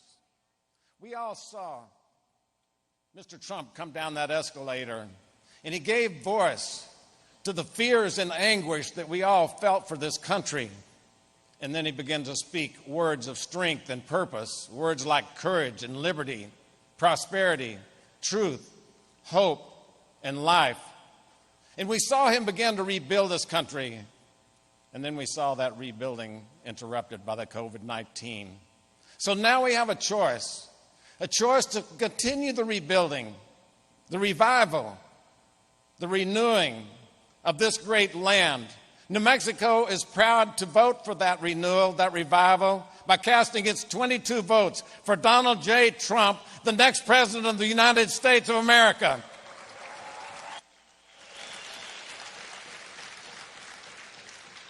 Pursuant to the announcement of this delegation and the rules and procedures of the convention, New Mexico cast 22 votes for President Trump. New York, 94 delegates with the following bound delegates. 94, President Trump. Hello, my name is Nick Langworthy. I'm proud to serve as chairman of the New York Republican Party. New York is the proud birthplace of our great president, Donald J. Trump. It is where he raised his family, where he built his business. Our president embodies what it means to be New York tough. And when New York was facing some of its darkest hours a few months ago, our president stepped up and delivered for the people of the state of New York.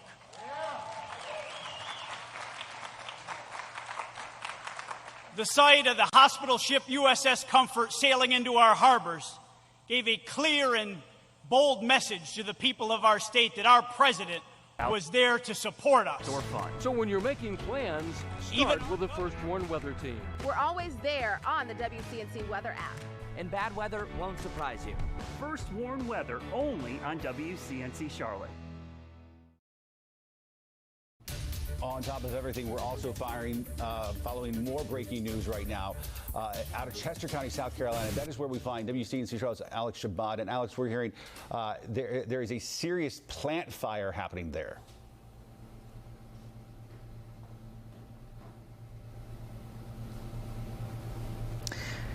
Clearly, we're having some issues with Alex's mic, but you could see behind him, I mean, dark, black smoke coming out of a facility there.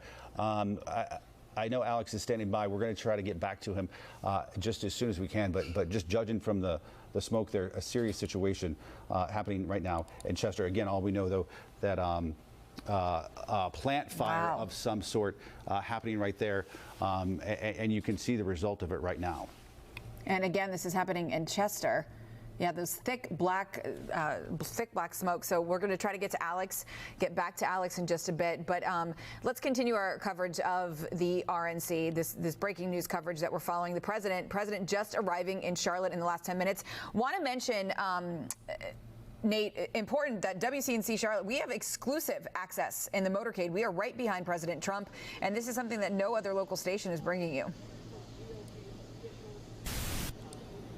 Yeah, Fred Shropshire was able to ride the motorcade once before, too. Really, can you guys hear me? Become more and more of a thing over the last year, but it's really quite awesome to be able to sit there and take part as you're kind of driving by the motorcade, which usually passes actually our studios there on Billy Graham Parkway. We're seeing a helicopter overhead right now, which generally means that it's either following the motorcade or close by the motorcade. And what several months it has been since March, when the host committee here in Charlotte thought that COVID-19 was not going to be a real factor when it came to this convention, to the fact that it still is happening today at a time in our country when so many people are mourning the loss of their loved ones to this coronavirus. And at the same time, the president mourning the loss of his younger brother. Just had a funeral at the White House a few days ago. So it's certainly a strange time. You know, the Democrats do it, the Republicans do it. You try to be celebratory because you want to make sure your candidate wins the election, because so much really is banked on the election, particularly this year. But at the same time, everyone else outside of this convention center, their life goes on right now, including all these restaurants and these service workers that were really banking on some kind of a convention beyond 330 people showing up here for their livelihoods. So let's also remember those people too who, yeah, you really couldn't have had a big convention right now, but over the last 5 months, it was kind of a up and down situation. 1 minute it's here, the next minute it's in Jacksonville, potentially a big in-person crowd in Jacksonville, and now it's a really small event, which at least there are some, service workers that are able to work today. and have a job right now. I just think that's important to remember, because I think that gets lost in all of this as well. You know, this is such a big deal. There is so much pomp and circumstance, right? There are real people here that are waiting tables inside right there, that they're cleaning, and you know, they just need the job right now. And whoever this country elects is going to have to deal with this unemployment issue as well, right? Nate, you bring up such an important point, and you're right, we do not say it enough in terms of this pandemic, but also in terms of this, what we're talking about right now. You had a lot of mom and pops, you had hotels, you had restaurants that were all banking on this convention happening here in Charlotte. It was going to be a huge moneymaker for all this, for specifically the hospitality industry. And it basically just disappeared overnight because of this pandemic. And they're the ones really hurting from this, almost more than anybody. Add on to that the pandemic as well. And let's not forget, the pandemic is such a concern, but protesters are risking their health to get out there like they have been to protest the RNC and to protest the president's visit to Charlotte. They've been there now for the last couple of days. All right, let's get out to Rachel Lundberg. She's back out at the airport where the president landed just within the last 10 minutes or so. And Rachel, for folks at home, this is probably going to be the fastest 10-mile drive from the airport to Uptown in Charlotte history, because as we mentioned, no stop signs, no traffic lights. It's quite a thing to be inside that motorcade where our 100 signs is, actually, even as we speak. That is exactly right, guys. We actually had a photographer drive the route that they're going to be taking, and they had security posted up everywhere, which was another hint that he was going to be headed to where he is right now at the Charlotte Convention Center, where the vice president was just speaking. Right behind me, Air Force One, where the president just deplaned moments ago and left.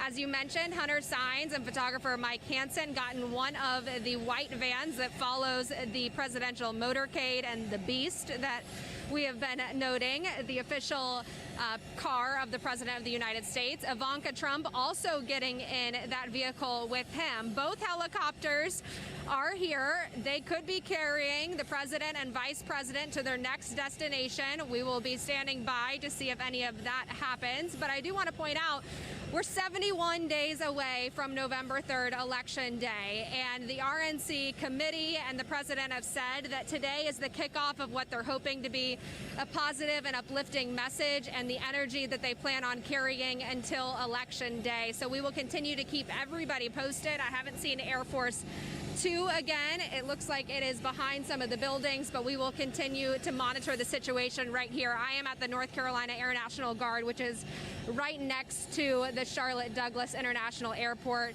Planes there have resumed to normal activities, so we will continue to keep everybody posted, guys. And I think if we just time it out, knowing the president left a few minutes ago, we know it's not going to take too long for him to get to Uptown, so stand by for that. In the meantime, let's talk weather. Let's do it.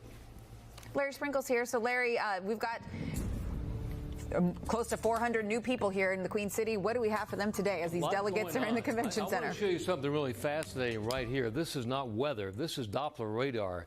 You saw the video, the live video of that industrial fire off Highway 9 in Chester County. This is that right there. That is not rain. That's not the storm. That's the amazing power, the tremendous plume of smoke that's rising up in the atmosphere, and radar is picking that up there. There's the town of Chester right there. It says just northeast of there along Highway 9 between Richburg and Chester, South Carolina. That right there is the smoke from that industrial fire. Pretty amazing to see. It's not often you see something like that. We'll expand the view and actually show you the radar picture. We had scattered showers this morning. Most of us moved north. Then a band of showers and storms tracking out of South Carolina, moving to the north, moving from Charleston, headed northbound. And then obviously you have the Gulf of Mexico.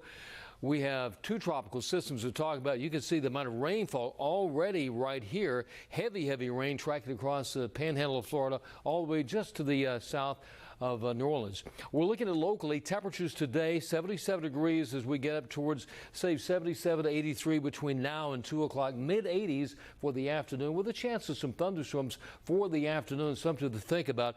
Two systems, Marco and Laura. Marco obviously is the one that we have our eyes are focused on right now because major event going on there. This is a tropical storm, winds at 50, gusting to 65 miles per hour.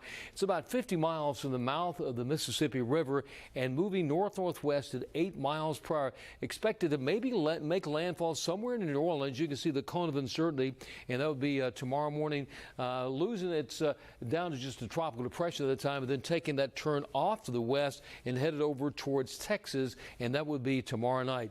Once again, 5 to 10 inches of rainfall. Storm surge could be a major problem. Then it takes that turn across Huntsville, Alabama, then maybe the eastern part of Texas as we get to the middle of the week. And that is Marco. Laura.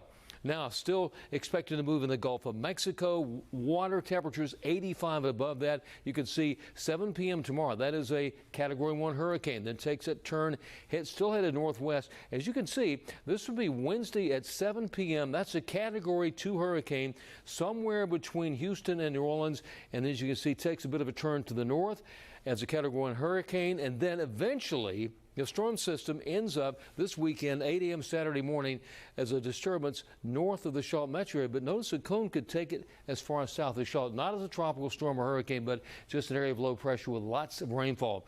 In effect right now, we have tropical storm warnings for Louisiana around the New Orleans area, the Key West area, and obviously across Cuba. Those are all tropical storm warnings in effect. For us today, here's what we're looking at. Temperatures in the mid-80s. Could be a couple of thunderstorms in the afternoon, and really almost an exact duplicate tomorrow. Scattered showers, a couple of thunderstorms.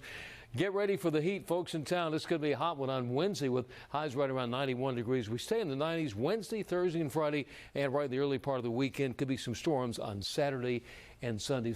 Obviously, we'll keep an eye on all the tropical systems and more coming up with Brad this afternoon at 4 o'clock, and that is your forecast today. All right, let's get back out to Nate Morabito, who's live outside the convention center with the latest. Nate, what are you seeing?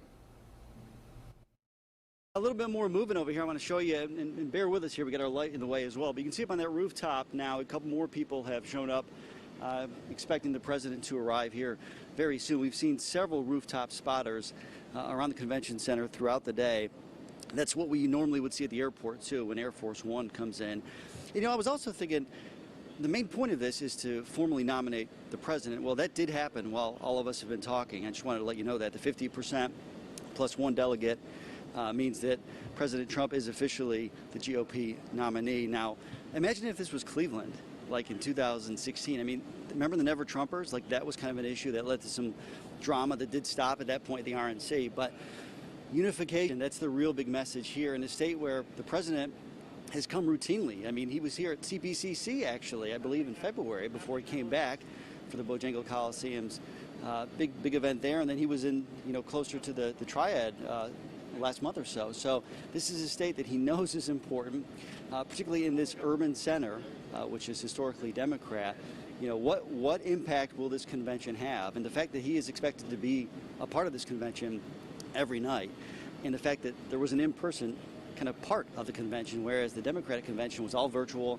Joe Biden gave his speech, accepted his nomination closer to his home in Delaware. So we feel like we're getting close here to seeing the president pretty soon. But, from our vantage point, we're only in one square of this square convention center. And let's be honest, the VP didn't come marching by us right now either. So I'm continuing to monitor the live feed from inside, too, to see when we get a glimpse of the president, if he's coming here. Nate, we should say it's worth repeating that we do have NBC, WCNC Charlotte. We have exclusive access to the motorcade. Hunter Sines is there right now with Mike Hansen, who's our photojournalist. So we are going to get an exclusive look at that. But yeah, you're right. They keep you guys fairly far back from what's going on inside for safety reasons and other reasons at that because of the pandemic. If you're looking at your TV screen right now, you're probably behind thinking, the scenes. If you're... Go ahead, Nate. No, I was going to tell you, what's interesting is we just really found out this weekend that Hunter was going to be able to be in the motorcade along with Mike Hansen, to the point that photographer Stewart and I ended up kind of getting into place to come in and we were backup credentials as well to be here today, because the opportunity to be in the motorcade is so rare, so special. It's such a different viewpoint that you normally not get. It's a certain kind of access. and you never know where that access may lead. So, we'll see if they can get close to the president, maybe even ask him some questions. And Nate, just to give viewers an idea of what goes into this, what it all entails, you guys arrived there at your spot at what time today? It was very early, right? Well, Stuart and I met up about 5:30 this morning. We came out about 4 o'clock yesterday to get our credentials. We came out here. We marched around maybe a mile trying to find a way into the security access point. We finally paired up with some people from C-SPAN, where they're actually the pool camera filming inside the convention center. Secret Service let us into the West End, where it kind of felt like we had free reign to do whatever we wanted, which I don't think was by design. But because we're Boy Scouts, right? We did the right thing. We found some police officers and eventually found our way to Secret Service, where we were wanted, and we had to go through and make sure we didn't have anything dangerous on us. In addition, you'll see this little, bracelet I'm wearing. We were screened, sorry, Stuart. We were screened for any COVID symptoms. Not when we first arrived, though. It took about 2 hours before they came by and took our temperature to make sure that we were in fact safe. I mean, we've been wandering this small security perimeter since about 6:15 this morning. So we did get checked, as well as, maybe 8 to 9 other news agencies here. There really isn't that much media, which is also kind of rare. You would expect to have much more media, but it's mostly local folks here. The CNN may be down there just a little bit. We know some radio and newspaper reporters are inside. We only have passes to be out here in what's called the stand-up location, where we can basically just tell you what we see and what we hear right now. And it's very quiet right now, which who knows what that means. But, at the moment, the sun has come back out. It was rainy this morning. There's a cool breeze coming through. We'll see if the president follows that breeze in. It is a very interesting process and very, very different because of the pandemic. Typically we're used to hearing a lot of people in the background of shots like this, of when you're on the scene and telling it, but we don't hear anything, and that's because it's surprising. But it makes sense that there are only about 9 crews out there right now, and security extremely tight.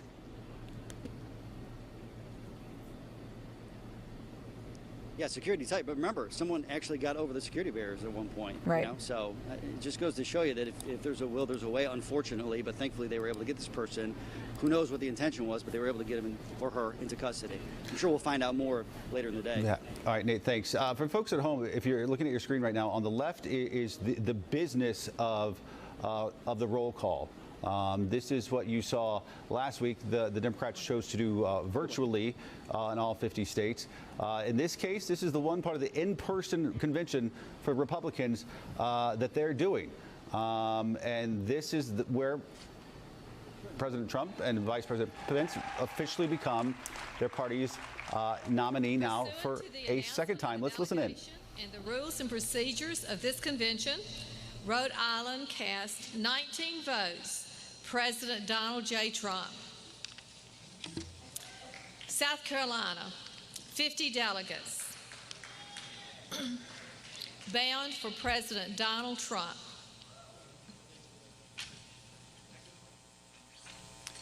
Madam Secretary, I'm Henry McMaster, delegate and governor of the great state of South Carolina, where my wife Peggy and I are proud owners of 2 of Mike Lindell's pillars.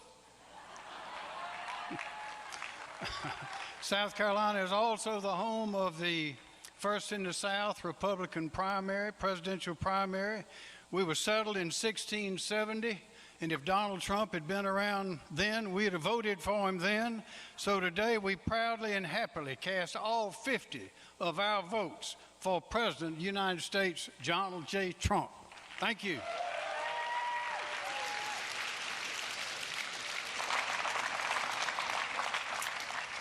Pursuant to the announcement of the delegation and the rules and procedures of this convention, South Carolina cast 50 votes President Donald J. Trump. South Dakota, 29 delegates with the following bound delegates. 29, President Trump. Madam Secretary, I am Kristi Noem.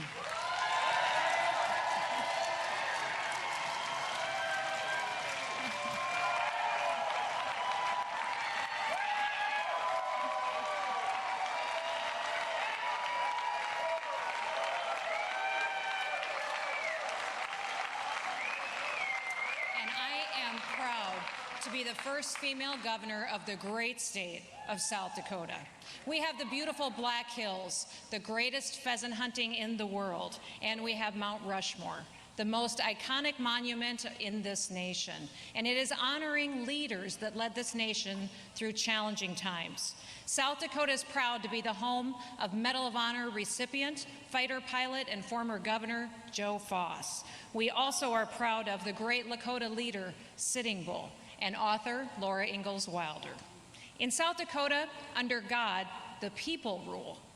Our government respects people's rights. We love our freedoms. And we honor the men and women who have come before us to build this great nation. We are grateful to President Trump for bringing fireworks back to Mount Rushmore. He's brought jobs to our towns, and he puts America first each and every day. On behalf of South Dakota's 29 delegates, I proudly cast all of our votes for the President of the United States, Donald J. Trump.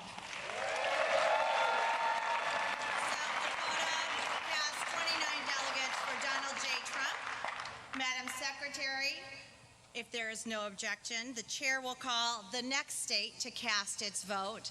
I will call on the great state of Florida to cast its vote for the Republican nominee for President of the United States. Thank you, Madam Chairwoman. Again, Joe Gruters, Chairman of the great state of Florida, home to over 21 million people, including our 45th President of the United States, Donald J. Trump. We're known as the Sunshine State. We have the best beaches in the world. They're second to none. We have a great economy, and we have no income tax. We believe in the great American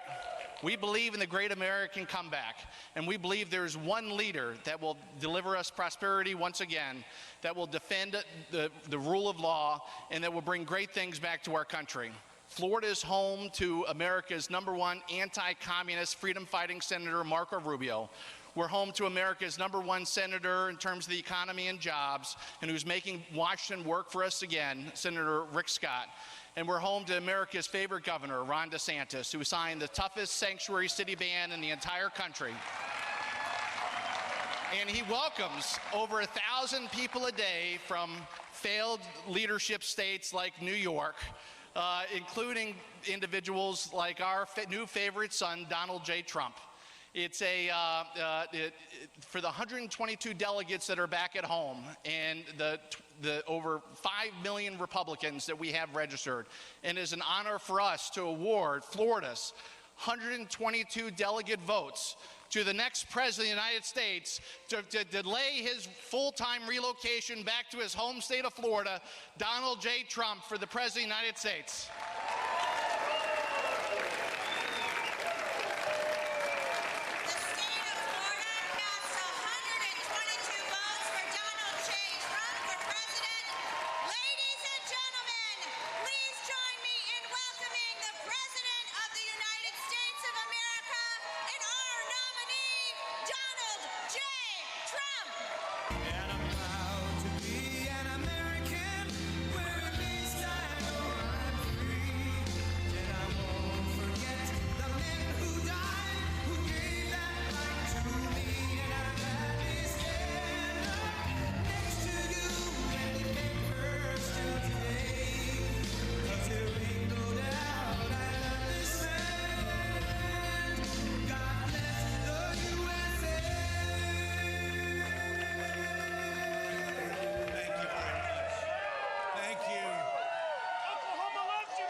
If you want to really drive them crazy, you say 12 more years. Because we caught them doing some really bad things in 2016. Let's see what happens. We caught them doing some really bad things. We have to be very careful because they're trying it again with this whole 80 million mail-in ballots that they're working on. Sending them out to people that didn't ask for them. They didn't ask, they just get them. And it's not fair, and it's not right, and it's not going to be possible to tabulate, in my opinion, It's just my opinion. We have to be very, very careful. And you have to watch. Every one of you have to watch. Because bad things happened last time with the spying on our campaign, and that goes to Biden and that goes to Obama.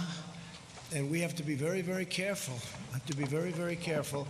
And this time they're trying to do it with the whole post office scam. They'll blame it on the post office. You could see them setting it up. Be very careful and watch it very carefully, because we have to win. This is the most important election in the history of our country. This is the most, you know, for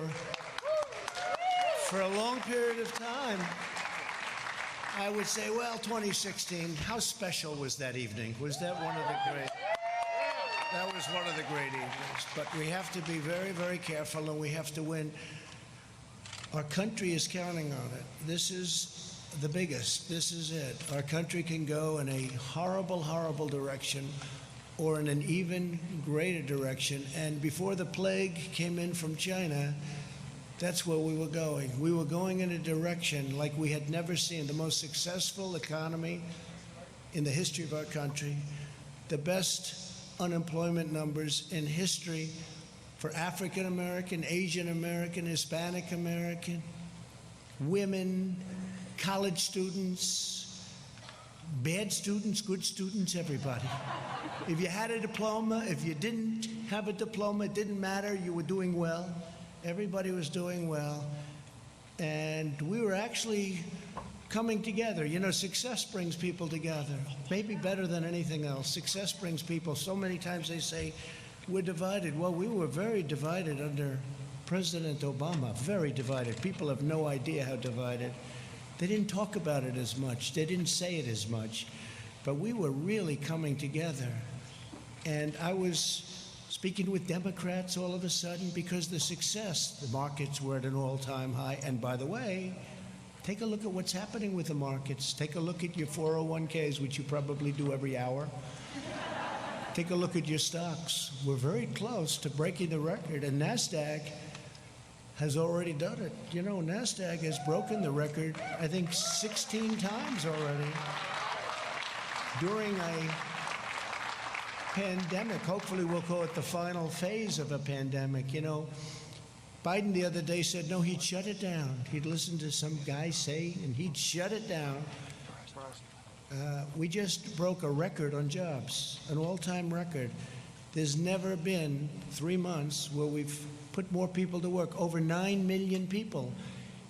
And again, we're just about ready to break the all-time stock market record. I mean, you look at it, we're just about ready to do it again. And what that means is everything else is going to follow. Very smart on Wall Street. Everything else is going to be there. The economy is coming up very rapidly. Our farmers are doing well. Our farmers are doing well because I got China to give them $28 billion because they were targeted by China. I got the farmers $28 billion, 16 and 12. That's why. So in spite of the pandemic, and our farmers did a great job in supplying food and all of the difficulties during this period of time, but we're getting ready to do things like nobody's ever seen before. But the best way to bring unity is success. Success brings unity, and we were there, and then we got hit with the plague. But we won't forget that. I just want to thank the people of North Carolina because, to be honest with you, I felt an obligation to be here. You have a governor who's in a total shutdown mood. I guarantee on November 4th, it'll all open up. It'll be fine, like most other states. On November 4th, you know, these Democrat governors, they love shutdown until after the election's over because they want to make our numbers look as bad as possible for the economy. But our numbers are looking so good. And frankly, I used to say a V, and people would say, well, maybe not. I don't think so. Some would say, no way. We have a super V. You're right. It's now looking like it's a super V. Our automobile numbers are incredible, both used cars and brand new cars. Our manufacturing numbers incredible. We're putting a lot of manufacturing jobs to work that the previous administration said you'd need a magic wand. You'd need a magic wand for manufacturing jobs. I don't think so. I guess we had the magic wand, that's all. But we're putting them, again, we're putting them back. We're bringing them back. But think of your life just prior to the plague coming in. It was the best it's ever been. Your state had the best numbers they've ever had by far. And we had the best employment numbers also. We were up to 160 million jobs. We were never anywhere near that. And then we had to shut it down. We saved millions and millions of lives. We learned the enemy. We learned all about the invisible enemy, how it affects really people that are older, especially older people, the elderly, but older people with problems with heart, with diabetes, with other problems. And we learned, and most of the country is right now doing very, very well. They've done an incredible job. And to have a man sitting on television the other day say, oh, I'd shut it down. Oh, I'd shut it down. Like it's easy, shut it down. And by the way, when you shut it down, and we did the exact right thing, we shut it down, then we reopened, and that's what we're doing now. We're well into it. But if we didn't shut it down at that point, we would have had millions of people dead. Millions of people. You see the numbers. The job that Mike Pence and the task force and all of us together have done has been incredible, what we've done, what we've achieved. Whether it's ventilators, whether it's supplying equipment to governors that were totally ill-prepared. Many of the governors were totally ill-prepared. Nobody wants to say that, but it's supposed to work that way, Federalist. It's supposed to work that way. The governors are supposed to do it. Many of them did a fine job, and many of them came back well. But most of them didn't have the equipment that they should have had. Few of them had the ventilators, which are very, very complex machines and hard to make and hard to manufacture and expensive.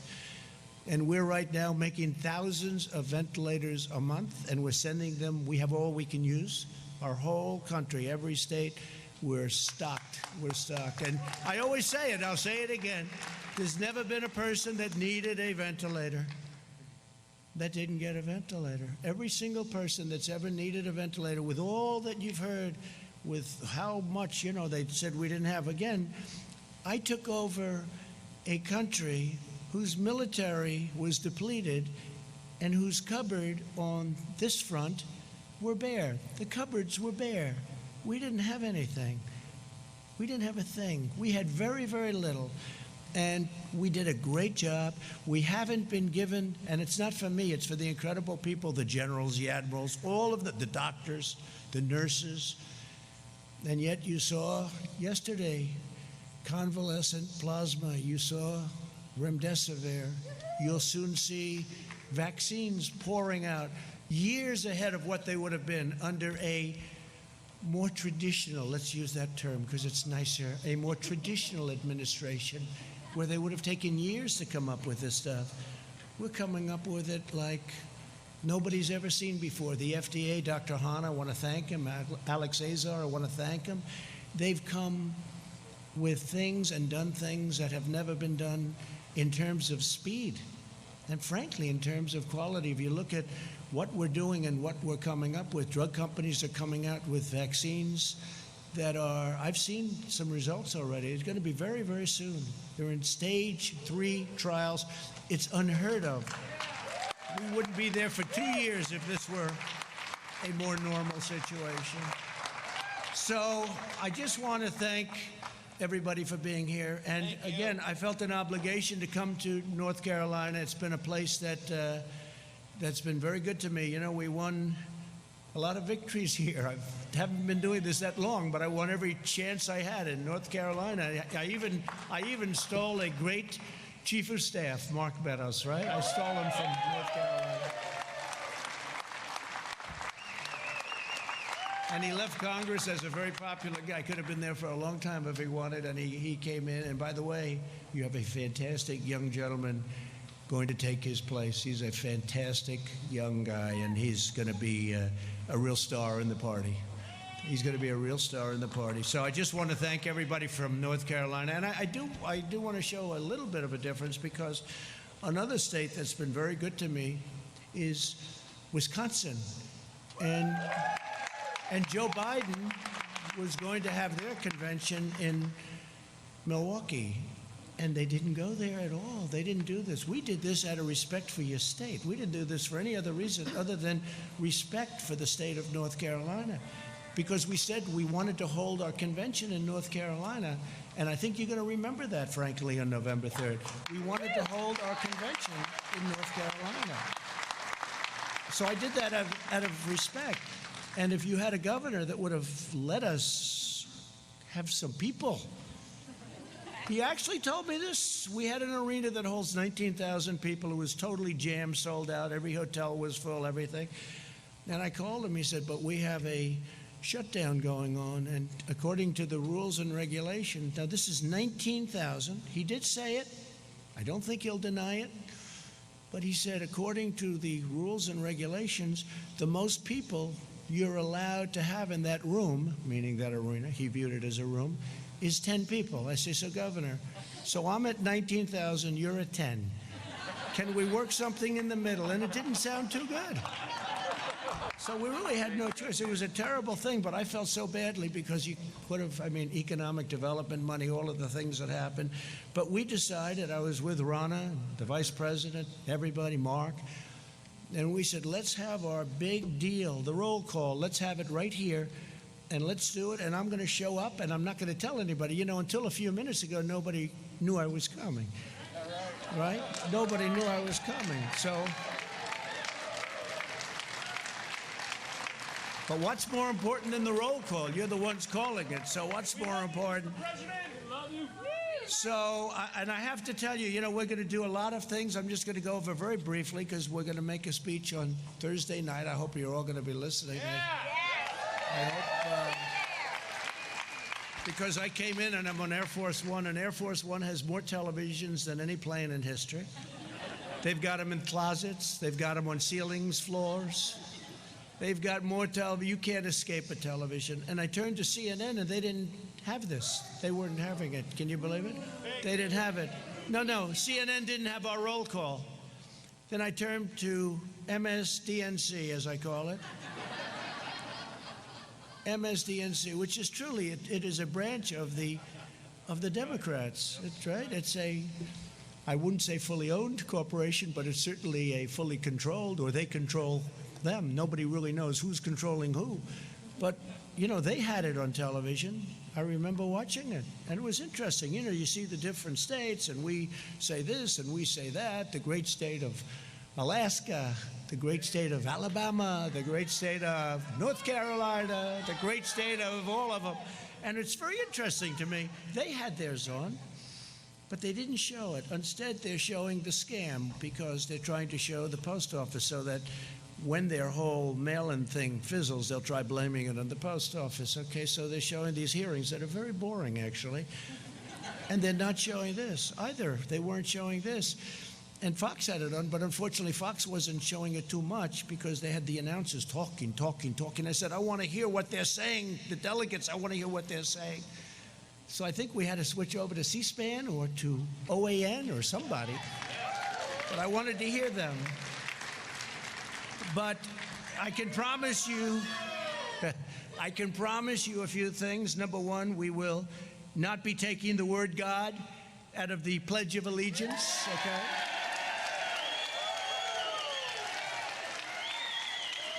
Like they did a number of times at their caucuses, so they took the word God out. I heard it. I was listening. I said, that's strange, sort of weird. You've heard it all your life, right? Under God. All of a sudden, those two words are missing. I said, oh, he must have made a mistake. He must have, maybe the teleprompter wasn't working, or his book wasn't working that I have right here. Something wasn't working. Must have made, but the problem was then the next day I heard it again. I said, that's not a mistake. That's right. That's pretty, and then they immediately went into a mode. No, we didn't mean that. No. We didn't say it for the convention. We didn't say it. No, that's where they're coming from. That's where they're coming from. You can say it or not say it. That is where they're coming from. Just like with energy, they don't want energy. Not working well in Texas, by the way. I just looked at a poll. And by the way, it just came out that we have received 51% in the big and very important Rasmussen poll, and my numbers went up during the Democratic National Convention. 51%. So think of it. Think of it.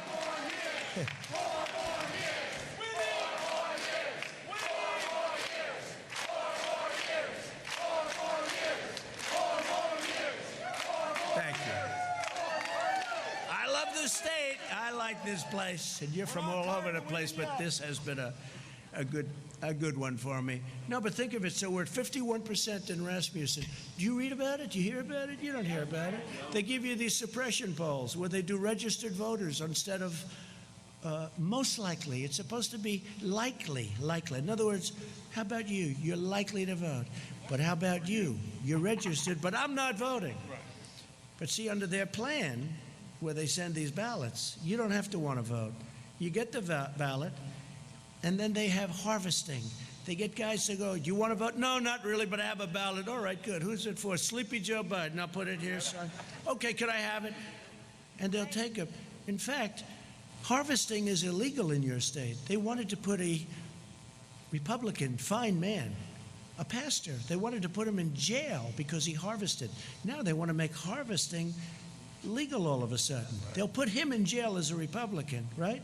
If he was a Democrat, they wouldn't even be thinking about it. In California, they do the same thing. No repercussion. In North Carolina, you had a fine pastor, a fine man, and they got him on harvesting. They wanted to put him in jail. And now they want to make it all so that everybody can harvest, because they know it's not a good thing.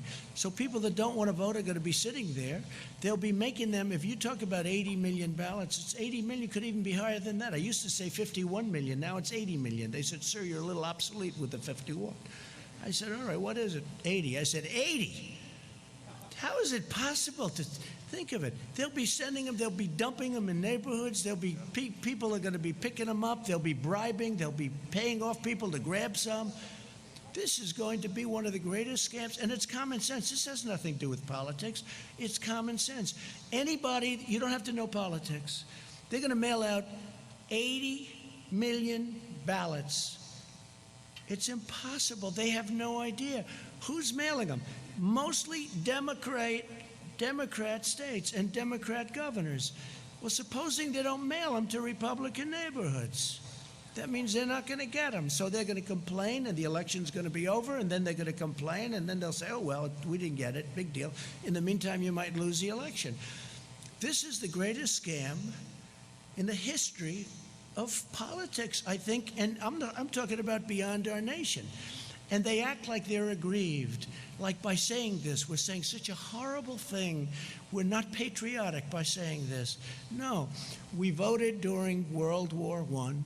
We voted at the voting booth during World War II. The pandemic, we're doing very well, and people know how to handle it. Look at the crowds. They're doing very well. It's very safe. It's going to be very safe. If you have an absentee ballot where you request it, we're all in favor of that. Absentee, like in Florida, they have absentee is good. But other than that, they're very, very bad.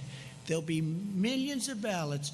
Take a look at New York. Take a look at Virginia. Take a look at New Jersey. All different cases. They just had one last night. Now they're thinking about recalling certain elections that took place with mail-in. And these are small little elections that are locally based, that are easy to run. Not millions, but thousands of ballots. Thousands. Hundreds of ballots. But these are small, and they can't control it. They said 23% of the ballots were defective. What does defective mean? It means fraud. It means a lot of things that we won't get into, because I don't want to be accused. You see all the cameras back there? It's the fake news. I don't want to be accused of anything. But what it means is they're trying to steal the election from the Republicans. That's what it means. In a very, very nice way, I will tell you, they are trying to steal the election, just like they did it last time with spying, and we caught them, and that included President Obama, and that included let's be nice, Biden. This could only happen in North Carolina. But that included them, and they got caught. And then somebody said, well, what are you going to do? Well, we can't attack a president. Oh, I see. If it was me, They said, we can't attack a president. We caught him. We caught him cold. And they say, we can't attack. He was at meetings talking about it. And by the way, this was spying before and after. And I think it's a disgrace to our country. I think we can never let that happen again. But now they're doing something that in a certain way is more dangerous because it's more effective. They spied on my campaign. You know what they found? Nothing. But this is big stuff. This is stealing millions of votes, and it's going to be very hard. Now, we're in courts all over the country, and hopefully we have judges that are going to give it a fair call, because if they give it a fair call, we're going to win this election. The only way they can take this election away from us is if this is a rigged election. We're going to win this election. That's right. We're going to win this election. All right, you've been listening to the President of the United States in what has been an impromptu appearance at the Charlotte Convention Center in Uptown Charlotte. He's there thanking delegates as of this morning, the official business of the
judges? They'll say, none, sir. Because the other previous president, they want to, it's a very important thing, federal judges. So I've appointed, we will have appointed 300, could be even more than that by the end of the first term. And I sat down, I said, first day I said, how many judges do I get to appoint? They said, sir, 142. I said, 100, because you know what? He thought that Hillary was going to win. Right?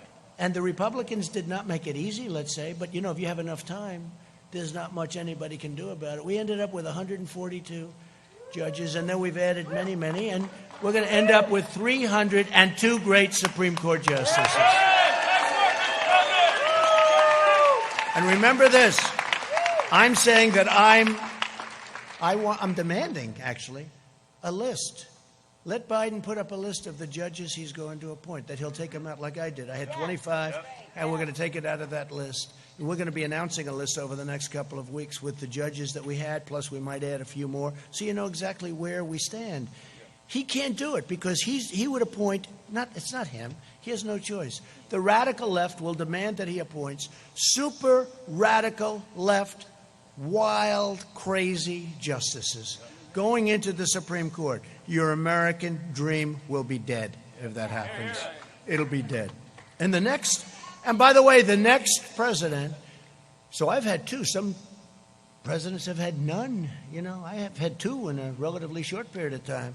But I will tell you that the next one could have 2, 3, 4, and even 5. The next president. This is so important. This is so, whether you're talking about life, whether you're talking about Second Amendment, whether you're talking about military, this is so important. We have to do this. We have to win this election. But we brought back manufacturing. We rebuilt our military. We wiped out ISIS. I mean, think of it. When I came, ISIS was all over Iraq. The Prime Minister of Iraq was in last week, and he said, I want to thank you for defeating ISIS. I said, now, are you talking about me or the United States? You. Because when you came into office, it was a mess. They were all over Iraq and Syria, and you defeated them, sir. I said, good. Tell that to the media, please. Would you do that? And he said, I will, so let's see if he does. But we passed the biggest tax cuts and regulation cuts in the history of our country. We replaced the worst trade deal ever made, NAFTA, with a great USMCA deal that's going to keep our companies here, and it's going to be treating us very nicely. And I wouldn't say the other two countries were thrilled with it, but they were happy enough. And we did that, and that's another thing. They said, you'll never be able to replace NAFTA. You'll never be able to get it. And I got it. We got it through Congress. We fixed a lot of our broken and bad trade deals. We're getting $40 billion now from Japan. We fixed a horrible deal that was made with South Korea. Remember, I was a Hillary Clinton special. She said this will produce 250,000 jobs, and she was right. Except, unfortunately, the jobs went to South Korea, not to us. Okay? She said it would produce 250,000 jobs, and it did, to South Korea. And we stood up to China like nobody's ever stood up between the tariffs and the trade deal, which now, don't forget, when I made that, the ink wasn't dry before the China virus poured into our country, right? The ink wasn't dry. So I view that differently than I would have viewed, because it's done very well. Last week they had the largest order of corn, the largest order of soybeans. They're doing things, they're very smart. A lot of people, because they see my attitude, a lot of people would say, we're not going to order. They do just the opposite. I got a call last week, sir. In fact, Sonny Perdue is here, the great Sonny Perdue, Secretary of Agriculture. He's here. There he is. Is that right, Sonny? I got a call. They ordered it was the largest order of corn in the history of our country. Twice. The largest order of corn, the largest order of soybeans. So here's how smart. Somebody else would say, running some country, they'd say, well, we're not going to do business with him. He's not saying nice things about it. China's very smart. Instead, they order more corn than we've ever thought possible. Right, Sonny? Order more soybeans than we ever thought possible. And now I have farmers calling me up, sir, we love China very much. Please don't be too tough on them, please. It makes it very difficult, Sonny, right? We do too good a job sometimes.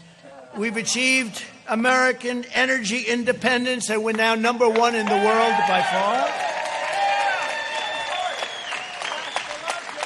And I saw where these phonies, you know, they want to end everything we've done. They want to end it. They want to go to wind. They don't even know if they want to go to wind. I think they want to just basically close up our country because they're taking away our strength. But they want to do something. But there is no such thing. Solar can't do it. I love solar. It's all fine. You know, very, very heavily expensive, very expensive. But they want to go to other forms of alternative energy. And I think that's okay, except we don't have them. And it's not going to power these massive factories. So we need, and hydro I love. It's one of my all-time favorites. Hydro I love, I have to tell you. That's the great dams. You don't see that too much. You know why the environmentalists say you can't build a dam there? But now we can, because we've done things that nobody thought were possible. Like, example, the Keystone Pipeline, we got that approved. The Dakota Access Pipeline, they were all bogged down, right? Right? I got it approved. Now we've got things that they said you couldn't get done. So we're energy independent, and they said we want to ban fracking. Right? No fracking. They want to. How do you think they'll do in Texas, Oklahoma, North Dakota? Louisiana's going to love it. There's no fracking. There's basically they want no fossil fuel whatsoever. Okay, no gas, no oil, no coal, no nothing. Okay, so they don't want anything. Now they're getting killed because a poll just came out in Texas. Texas wasn't happy. They want no guns, they want no oil and gas, and they want no God. No God. So it's no religion, no guns, right? No oil and gas. I don't think you're going to do too good in Texas. You know, George Washington could come back from the dead, and he could choose as his VP candidate the late, great Abraham Lincoln. And you're not going to win the state of Texas if you have no oil, no guns, and no religion. I don't think so. You're not going to win too many places. We eliminated Obamacare's horrible and very unfair individual mandate, which basically knocked out Obamacare. It knocked out Obamacare. We've protected your Second Amendment, so important. We've protected your Second Amendment. We've cut drug prices, first time in 51 years. We got drug prices down. Now I did a favored nations clause, meaning we pay the same price as the lowest country that has the best deal. The companies are going crazy, the drug companies. They're taking ads on me. I said, I went to Mark Meadows. I said, Mark, they're killing me. They're spending, they have nothing but cash, okay? Big Pharma, they call it, for a reason. There's nobody that gives the politicians more money than Big Pharma. Nobody, not even close. So I said, well, look, if you're not going to negotiate a fair deal, we're going to do a favored nations clause to the top people, the biggest guys. They said, no, don't do that, favored nations. Don't. Favored nations, because, we have countries out there that are paying a tiny fraction of what our people are expected to pay. So if you have a country, Germany or others, they make, by the way, UK, all of Europe, Canada pays 50%, 50% less. In fact, people leave our country, go to Canada, pick up their drugs, and they come back home. Can you believe it? This is the kind of difference. So I say, no, I want a favored nations clause. I also want a rebate clause, a rebate where instead of the money going to the middleman, who have to be the richest people in the world, they get so much. They get more money, frankly, than the drug companies. At least the drug companies make a product. So I wiped out the rebate where now it goes to people, and I instituted what's called a favored nations clause. And it's very simple. You have that in deals. It's whatever the lowest price in the world. We're the biggest purchaser of prescription drugs by far in the world. So whatever the lowest price is that other countries pay. So if you have a country paying 10 cents for a pill and we're paying $2.50, and it's not such an exaggeration, believe me, then we get it for 10. So what happens is that doesn't work, so they'll go up a little bit, we'll come way, way down. So I said, favored nations, I want to pay what the lowest price is anywhere in the world. We're the biggest purchaser. We want a favored nations.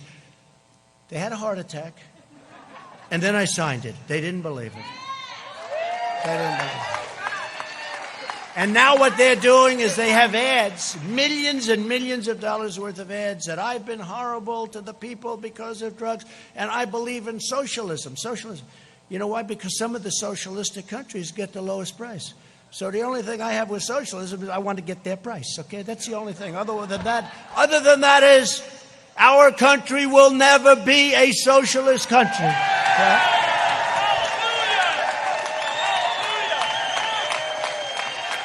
So we cut drug prices, and you could get cuts. You could get cuts.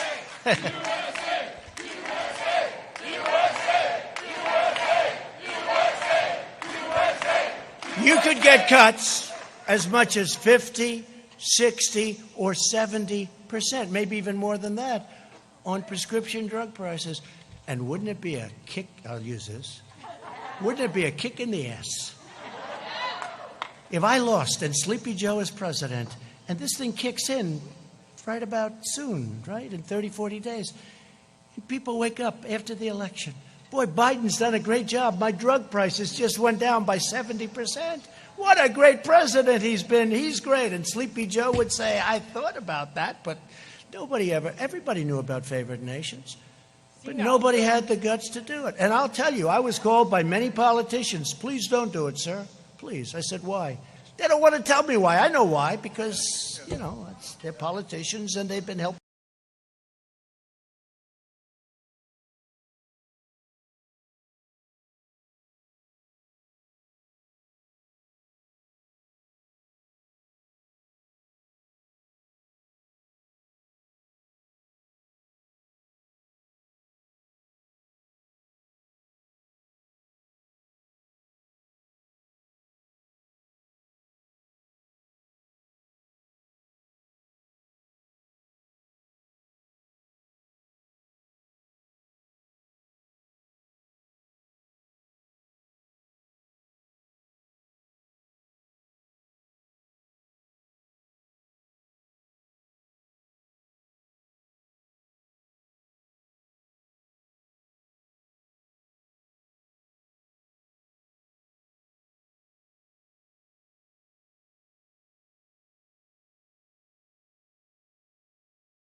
Highway, right? We have it down to 2 years now. We're going to have it down to 1. And it may get rejected for environmental or safety reasons, but we're going to know it very quickly. We're not going to take 17 years. We could name highways. They took forever. End up costing 100 times more, and they're not as good. Some of them go in circles, to get to a point. They want to miss a certain nest. So let's spend $37 million to miss. Look, We've got to be smart. We've got to be smart. We've got to win an election. Also, we're going to create tax credits for companies that bring our jobs back from China and other countries and impose tariffs on countries that take advantage of the United States. And they've been taking advantage of us for years and years, and I've already done it in certain cases. We have countries that tariff us and we don't tariff them. So they tariff us. It's very simple. It's called reciprocal. They tariff us, we tariff them. That's right. Thank you. We are going to fully fund law enforcement and hire more police.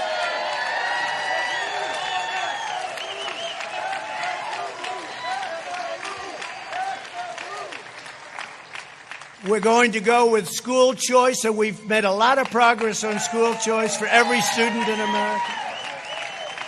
We're going to continue to expand opportunity zones. There has been nothing better. Don't forget, it was us together, that got criminal justice reform done. The greatest thing for the black community, African American community. They came and they said, we can't believe it. Obama didn't even try. And not only that, I got funded the historically black colleges and universities. I got them funded. They weren't funded. They were year to year. They didn't know if they were going to be around for another year. And they'd come in to the White House, and after 3 years, I said, why do you guys keep coming back? Well, it's a year-to-year deal. I said, that's not fair. So you have to come back every year. And we got them long-term financing and long-term funding. Nobody's done more for the historically black colleges and universities than Donald Trump. Nobody. Nobody's done more for the African American community. No president has done as much as anybody since Abraham Lincoln. It's true. It's true. Criminal justice reform, opportunity zones with Tim Scott of South Carolina. He's a great senator. He's a great gentleman. Tim Scott is fantastic. Opportunity zones. But think of it, criminal justice reform, opportunity zones, the colleges and universities. What we've done has been amazing. But the most important thing is, prior to the virus, the greatest job numbers in the history of the African American community, the Hispanic community, and the Asian, as I said. So I just want to thank everybody. We're going to get rid of our sanctuary cities as soon as we can so that they don't protect. We put NASA back in action. NASA had grass growing through its runways. It had grass growing through the cracks of its runways. It was closed, essentially just a disaster. Now it's the #1 space center anywhere in the world by far. You saw the ships going up. And for some reason, a lot of rich people like rockets going up. And so we say, let's lease them our beautiful launching areas and let them send all the rockets. Let them pay for it. But we'll be landing on Mars. We're going to the moon. We're going to Mars. We'll be the first on Mars. Let's see if that happens. We have to do it. If we're here, it's going to happen. If somebody else is here, probably not. But I just want to, again, thank you from the bottom of my heart. You're incredible warriors. You have incredible strength. You have unbelievable intelligence and patience. It's a combination of both. I don't know which is greater, the intelligence or the patience, but let's assume it's the intelligence, okay? But I have to tell you, I think we have the greatest base of support anywhere, at any time, any election, and people are starting to find that out. They found it out in 2016, and I will be honest, this election, I believe we have far greater enthusiasm in this election. That's right. And we had a level that was a record because they still don't believe what happened. They said, where are all these people coming from, right? We love you. People that were great Americans that never voted, but they were great because they didn't like who they were watching or looking. People were great. They didn't vote. I'll never forget, a congressman from Tennessee came up. They do very early voting. Tennessee, a great state. And they had just started voting, and I was in Pennsylvania making a speech, and he said, sir, I don't know, I can't speak for anybody, but I'm from Tennessee, and I've been doing this for a long time. He said, I've never seen anything like it. People are coming from the valleys and the hilltops, and they're coming from the cities. They're coming from all over. I never said they're coming out of the rivers. They're coming along the beautiful those beautiful war fields that we have. They're coming from everywhere, sir. I've never seen anything like it. But if other states see, you're going to win this election. He was the first one to say it. He was the first one. They came from the mountains. They came from everywhere. He said, I've never seen anything like it. And people that be having Trump Pence and the hats, these are people that never were political people. They never wore a pin in their life having to do with politics. It's been an incredible experience for me. It's been an incredible experience, I think, for everyone. And I'll tell you what, next year is going to be it's going to be a great, great year. It's going to be a year of tremendous success.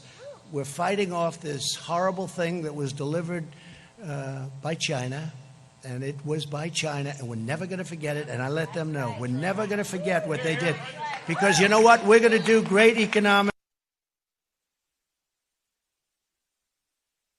last year in the history of your state, but we're going to do better economically than we did last year.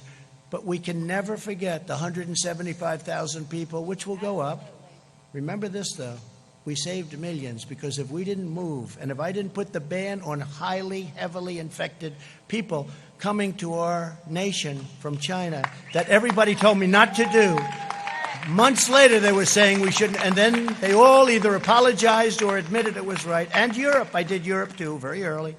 If we didn't do that, our numbers would be at a level like you wouldn't believe. So I just want to thank everybody for this incredible support. Be very, very careful.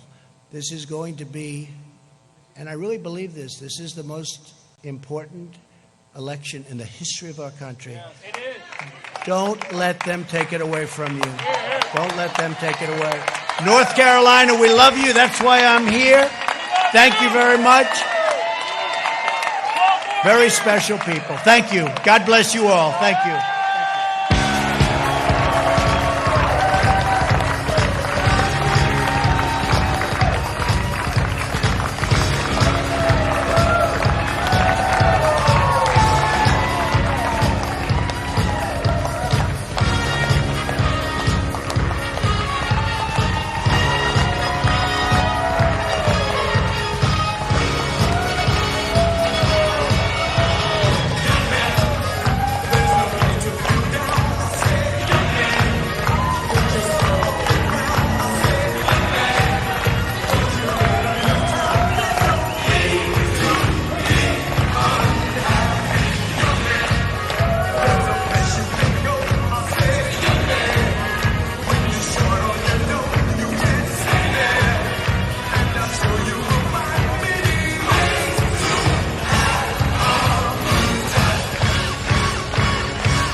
58 for President Trump. Madam Secretary, I would like to thank the previous speaker for warming up the crowd for Tennessee. I really appreciate it. My name is Scott Golden. I'm the chairman of the Tennessee Republican Party. Tennessee is known worldwide for our music and known convention-wide for our whiskey. Tennessee this year has the privilege of celebrating 100 years of the passage of the 19th Amendment, locally known as the War of the Roses, where suffragists wore yellow.